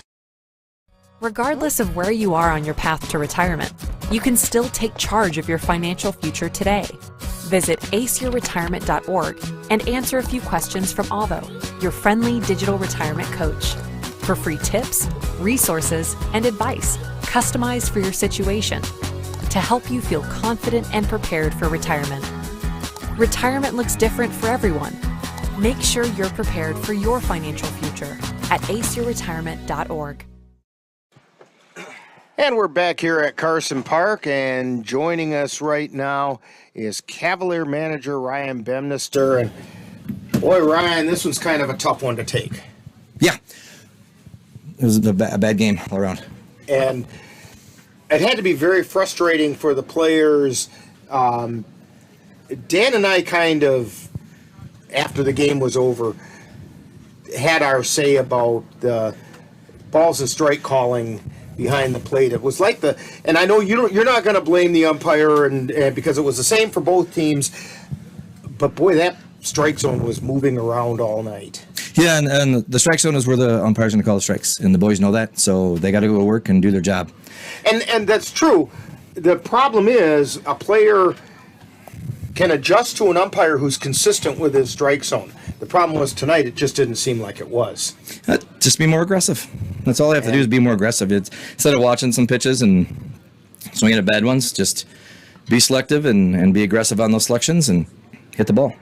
Now, by the same token, it was like yin and yang out there. Cavaliers made some good contact on the ball right into somebody's glove. And when the Bears did that, it was just out of the reach of somebody's glove. Yeah, and there's a couple of times where we made mental mistakes where those balls that were just out of the reach of our players' gloves is because our guy was out of position. There was one play in particular I was thinking of when that happened, when the runner took off from first to second and Ben Boda broke to second, and the batter hit it right where Ben had been standing. Yeah, and that's just a simple mistake and stuff. And him and Caden came in and said they were doing a pick play on that, and that's fine that they were thinking pick play. But I'm thinking don't do a pick play when you got one out and a guy on first base. You get a rollover ground ball there, regardless you got a head start or not. We might have to be able to turn two. They got to be smarter. Things like that we got to be talking. And there's a couple guys out of defensive positions tonight that we were talking about and silly little errors. And if you look at take the score off the board there, they hit the crap out of the ball. We didn't. We committed 4 errors that were shown on the screen, and they committed none. And that's how you lose ball games. And tough night on the mound for Tyson Woodcock. Had a tough time in that third inning. Yeah, he just couldn't find the strike zone after a while. He got frustrated. Like you alluded to it earlier with the strike zone moving around. Well, just throw it over the plate. You can't be upset if you're not throwing the ball over the plate. He thought he was missing a little bit. Timon said he was still. He thought he wasn't missing, and Timon's like he was by an inch or two, and it was close, and 50-50 calls didn't go in the 50-50 direction of us tonight, and that's fine. They're not always going to, and it's been a couple of bad games here in the last 5, and it's been kind of ugly in the field, and it's been ugly at the plate. And Andrew Milner came in, with the exception of that last inning, he came in and did a pretty nice job in relief. Yeah, he's been solid all year long. Tough one. He's wearing that one on his sleeve a little bit. He's upset about it, but there's nothing you can do. I mean, again, they were hitting the ball really well, and we weren't playing well. That's what it is. And when you only score 2 runs, he's got nothing to worry about because there weren't any runs on the board for him to protect. No, and I think we had, the 2 runs, I think we had 7 hits. 7 hits, yep. Yeah, but 7 hits, and I think we had 4 of those in the first 2 innings, or 5 of them in the first 3, something like that. So we were shut down the rest of the day, and told the guys afterwards, it doesn't matter who we play and what the records were last year or what we did in the last game. They're always going to throw their best pitchers at us. They're always going to play their best defense. It's always going to be the best of whatever to beat us because everybody wants to beat the Cavs, and that's fine. And you kind of surprised at the performance of Hunter Ginther out there for the Bears. He did a pretty nice job out there. You saw him last year. Yeah, no, he's a good player. Like I said, we're getting good pitching against us, stuff like that. But that's a pitcher we can hit too, and we hit him right away. But then the guys started pressing it and stuff like that, and we couldn't chase him out of there. And again, we couldn't make plays, and they put runs on the board. But it was a good pitching performance by him, and I'm glad for him. I'm happy for him. But at the same time, it's somebody that we should be able to hit. Okay, so this one's in the rearview mirror. We'll put it behind us. We get the Bears another time in league action a little bit later on, and we'll have to go get them then. But we got Cadet coming up on Sunday. What do you know about them? I know they got a little younger than they were last year. I know there's a few guys that are playing, a couple college guys that are playing on that roster and stuff. And I know they're better this year record-wise and play-wise. And I told the boys down there, I said, I know who they're going to throw against us because I know their roster, because I know a couple of those guys we were hoping to be Cavs. So we're going to see good pitching. We're going to see a couple of good bats that weren't there last year. And we're just going to have to shake off what's been going on in the last 7-8 days and get back to it. And the guys know what they have to do, and that's what we talked about afterwards. So I said take a day off and then start thinking about Cadet and don't overlook them because we shouldn't be overlooking anybody. No, you shouldn't, but it's nowhere near the end of the season yet, and you get a lot of time to turn things around and get right back into this. Yeah, sure hope so. Well, Ron, thank you for joining us. Go relax, have a good evening, and we will talk to you right before the Cadott doubleheader. And we'll have more talking baseball right after this timeout on the Northern Light Webcasting Network and NLWN-TV. Thanks. My name is Teresa Barber. I was in the United States Navy, and I served overseas in the Middle East and Africa. Okay. Early on in my Saturday career, I was doesn't a work commander real well. that taught our suicide prevention training on a Friday afternoon, and the very next day he took his own life. 90% of suicide attempts involving a gun are fatal. You don't know how much somebody can hide what's going on inside their head. Store your guns securely. Help stop suicide.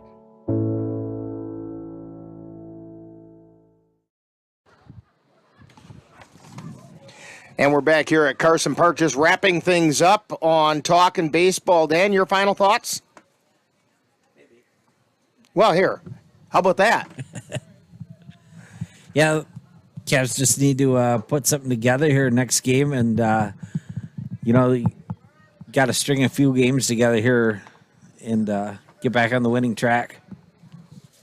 Yeah, these kids have got to be very frustrated, and you could actually see it in Ryan Bemnister tonight.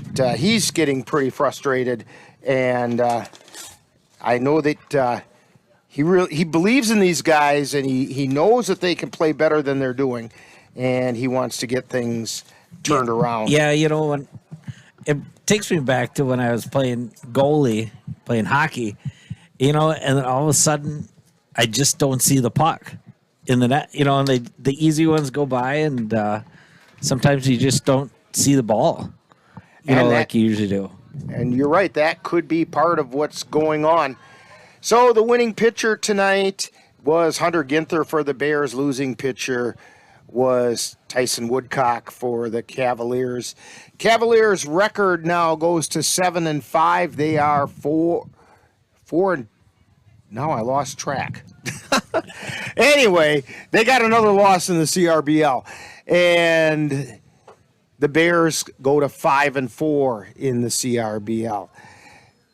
And coming up on Sunday, Cavaliers have a doubleheader against the Cadott Red Sox. So make sure you join us on Sunday the 18th, right here on the Northern Light Webcasting Network audio service and NLWN-TV, as we bring you the Cavaliers taking on the Cadott Red Sox from Carson Park.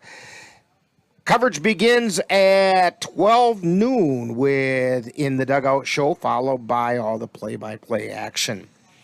Also, don't forget to join us on NLWN-2 for Eau Claire Cowboy football. Our next game will be Saturday, June 17th, when the Cowboys host the Tri-City Bulldogs from Simpson Field at the UW Eau Claire campus. Cowboy kickoff starts at 2:30 with a 3 o'clock kickoff. Please note that they moved the start of the game up an hour, so Cowboy kickoff will be at 2:30 on Saturday with the live play-by-play following. The Eau Claire Cavaliers do want to remind veterans of the United States military that they can get a lifetime pass to all Cavalier home games simply by coming to Carson Park with your veterans identification, and the Cavaliers will be happy to issue you your lifetime pass. It's just the Cavaliers' way of saying thank you for your service. Our Geno's player of the game today was Jack Redwine. Now, Jack did not score a run today, but tomorrow when you go out to Geno's, make sure you use Jack's name. You get yourself free soft drink out there at Geno's Pizza. The nice folks out there are very happy to do that for you. Today's Eau Claire Cavalier baseball game has been brought to you by Geno's Pizza, right next to Action City, near the intersections of Highway 93 and I-94. Midwest Environmental Consultants, lawn care and soil testing experts for Western Wisconsin. The Goat Coffee House at 336 Water Street for good coffee and great sandwiches. Mom's Restaurant and Pub in Colfax, comfort food the way Mom used to make it. Menominee Eye and Optical with quality, personalized care for you and your family. Mama Squirrels Cleaning and More, they're ready to get your house sparkling. Your Napa Auto Parts store at 3580 Mall Drive in Eau Claire. Slayton's Technology Service, the official IT provider for the Northern Light Webcasting Network. And Royal Credit Union, where they're different in a good way. Be sure to thank them for bringing you Eau Claire Cavalier baseball on the Northern Light Webcasting Network and NLWN-TV. So for Cassie Johnson Nelson and Dan Petchow, this is Rick Olson. Final score once again, Eau Claire Bears 12, Cavaliers 2. You've been tuned to Talkin' Baseball on the Northern Light Webcasting Network and NLWN-TV.